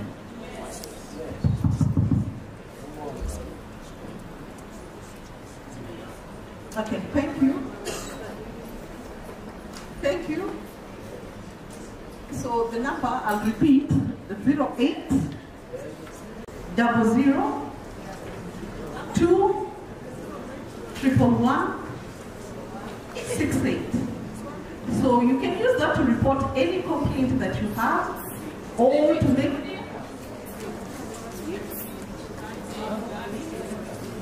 08 00 2 111 sorry 68. Yes. 68. Yes. Now you may use that 68. Yes, you may use that line to call. Yes. But you may also go to the nearest labor office. I don't know how many of you know where the labor office is. Hakuna ambaye anajua pale labor office iko Nairobi hii. Tuko Nyayo House 16th floor. Tuko industrial area na tuko head office. That is for Nairobi. Then for the other counties, you go, if you're not able to find it, you go to the county commissioner's office or even to the police station. You'll be directed. Okay. We also intend to, like I said, we are considering setting up the Domestic Workers Wages Council, which will help us, which will facilitate social dialogue between the workers, employers, and government on issues affecting domestic workers, and also promote active participation and collaboration with stakeholders on various issues. Now, we recall the directive given by His Excellency, the President of Labor Day, that we ratify Convention number 189 and 190, and we have put in place a technical working group, which is multi-sectoral, brings together different government agencies as well as workers and employers, and we are considering, we will include civil society going forward so that they're involved. We work together in exploring the issue of ratification. We have done a gap analysis. We have also done a cost-benefit analysis, and we're at the stage of public participation. For public participation is to raise awareness, but also to get their views of stakeholders across the country. The Constitution demands that we put this through public participation, but also the International Labour Convention requires that we have the widest consensus possible. So we hope to have public engagement across the country, possibly starting next financial year, which is in July, starting with Rift Valley, coastal and Nyanza region, as well as Central and the Rift Valley. This also we hope to take to grassroots, involving the Ministry of Interior to work with us closely, because they also receive or attend to matters affecting domestic workers. I want to reiterate that domestic work is real work and must be given the respect that it deserves. And as a ministry, we will work with all players who would want to see decent work prevail in the domestic work economy. As I close, I just want again to say thank you very much to the social partners, to CDDT, as well as the development partners. I want to especially thank the Oxfam Kenya director for supporting us in this effort, and we look forward to working with you to implementing the findings that you have made in that study, so that we can share it. With other people as well, and we will also be engaging members of parliament. We hope you can work with us in that, as well as the ILO for that. And I don't want to bore you. I just want again to celebrate and say thank you very much for those who are here, for the bold move you've made to stand out and say decent work is real work, and should be given its place within public policy, but also to encourage those who are already engaged in this particular sector. So as the ministry, we will stand with you, we feel you, we will work with you, and do not be misled by anybody that the government does not care about domestic workers. We care for domestic workers and we value them. So for all of us who are here and those who are watching us from wherever they are in the country, let us hold our hands together, let us hold our heads up as builders of this country. And with that, ladies and gentlemen, I just want to say thank you very much, and together we say Happy International Domestic Workers Day. Asanteni sana. Wapi makofi ya Labour Commissioner? Wow. Let's keep clapping for Labour Commissioner. Thank you so much, Madam Nancy, for honoring us with your presence. We do appreciate the entire team at the Ministry of Labour. And as she walks down the podium, Joyce, please come. Yes. Nataka tupigie Madam LC makofi ya haki, si ndio? Makofi ya kilo. Yes. Maybe you can lead us in that. Saseni? Tunafurahi? Leo ni siku yetu, si ndio? Lazima tujibambe. So tunataka kumappreciate for the good speech ametupatia na for always supporting any initiative yenye tunakuanga nayo, si ndio? So nataka tumpatie kwanza ile ya government, and then sasa tupatie everyone mwenye alikuwa amesimama hapa maua, si ndio? Wameongea tusikie nikaa tuko biased. Aya, sawa. Sauti yangu inasikika? So tutawampatia ile ya government, Kenya, Uganda, Tanzania, sawa? So nikisema Kenya tunafanya nini? 1, 2, 3. Tukisema Tanzania 1, 2, 3. Tukisema Uganda tuna stand fix, sawa? Tufanye categories. Kenya,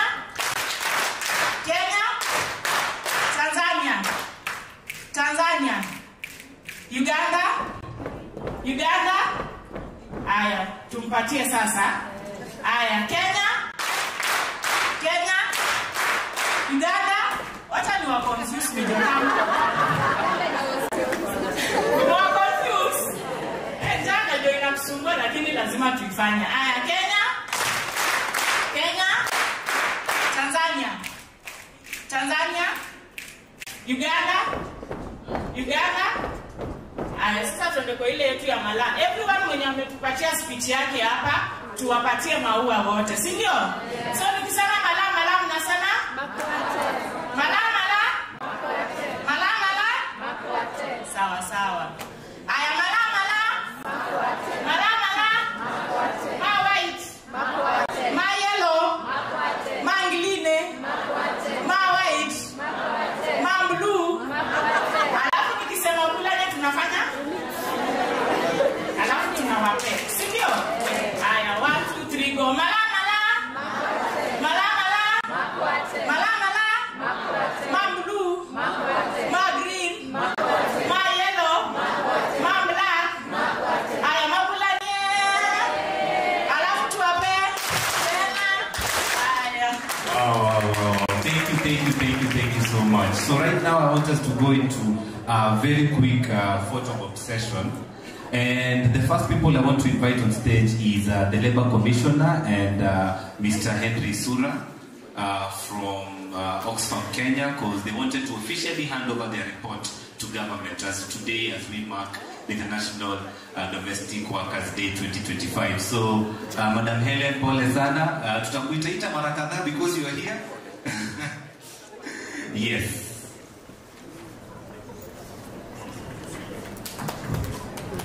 So Oxfam Kenya are handing over their report on the prevalence of GBV in domestic work in Kenya.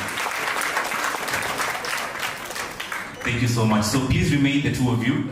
Don't go. In fact, maybe you can come up to the podium. Can I get somebody to help me remove this from the stage? Anybody to help? Photo team, media team, tafadhali nisaidieni kutoa hii kitu hapa juu. We want to have some photos. And in the meantime, as the photo session is ongoing here, everybody here, naamini wengi wetu tuko na smartphone, si ndio? Watu hapa wana smartphone. Hebu toa simu yako nione. As long as simu yako ina selfie camera huko nyuma toa. Mahali tu mko pia nyinyi pia simameni. Tutakuwa na picha zetu baadaye, but we just want to have a few photos here before our guest of honor leaves. So wafanyakazi wetu nyumbani, wamama wetu Jackie, stand up, sasa simameni nyinyi wote. All our domestic workers, let's just stand na tutoe simu.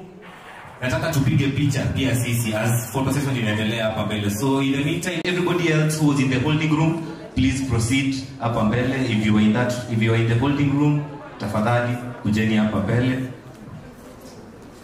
Our guests and also Madam Helen who did not manage to get here hiyo masaa, lakini please proceed hapa mbele. The rest of us tupigeni picha huko nyuma pia. I want us to take photos. Like I said earlier, we are trending on X. Nataka tupige picha selfie mahali huko. Let's continue posting and interacting on social media. The hashtag is IDWD2025 and time to care.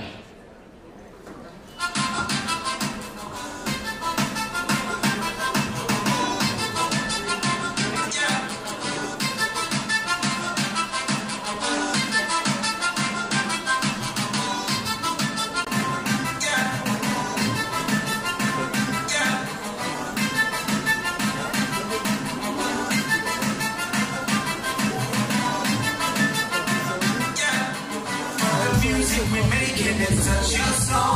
Take you to a place you never been before. Africa tonight got me up to more Savannah. I'm Kenyan, so you know I'm a marathon runner.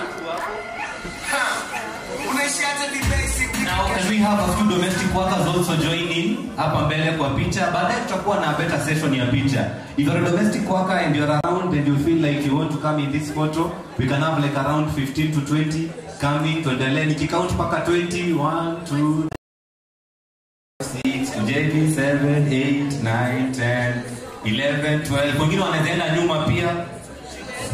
Yes. Bora tu tusizibe watu tafadhali. Wengine wanaenda nyuma. We just have a few more joining in. Very good. Karibu.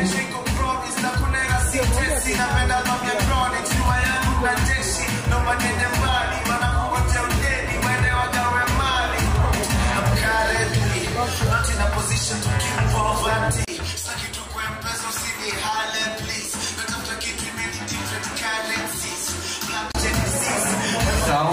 Let's also have all other CSO partners when walikuwa join in hii stage ijaye kabisa. Any CSO partner that spoke on this stage today, all of the CSO partners that spoke today, please also join in. Join in. Gabriel, Anthony from AICS, Job Manani Freedom Fund, the Dodo Investing.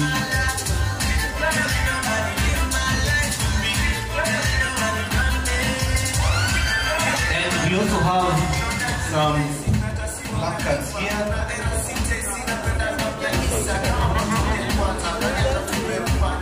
Yes.